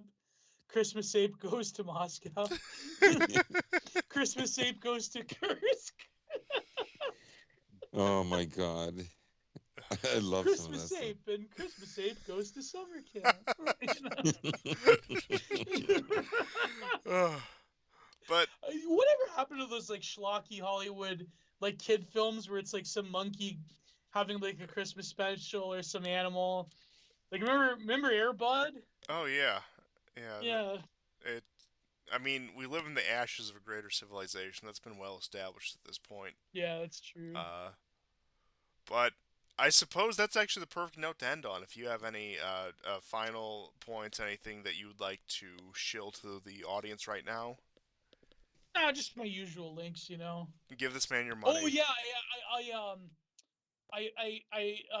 last things he has this film festival every year. And apparently my film review is the winner. And he released the whole episode for free on his channel because usually you have to buy tickets for it. So me and him before Christmas we reviewed the Takashi Miike film, the absolute Japanese early 2000s Kino, Ichi the Killer. And it's a wild film. And so Mm, I'm so gonna look for that. Oh, yeah, So, say, last things, yeah, last things, yeah, last things. This is a YouTube channel. yeah, yeah, yeah. Okay. Sorry, I'm old. Yeah, he does this film festival with a lot, like a lot of the boys every year, and Mm, I won this year, so congratulations, man. yeah, yeah. No, it was a good episode. Like we talked a lot about Bataille and a lot of other very disturbing stuff. But if you've ever seen Itchy the Here, Killer, you know what I mean. Yeah. here. I'm gonna plug you. Just hang on. I'm gonna send a screen cap so people can see.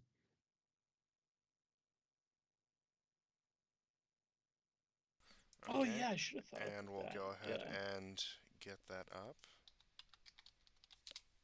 Just so everyone gets an idea of what they're looking for.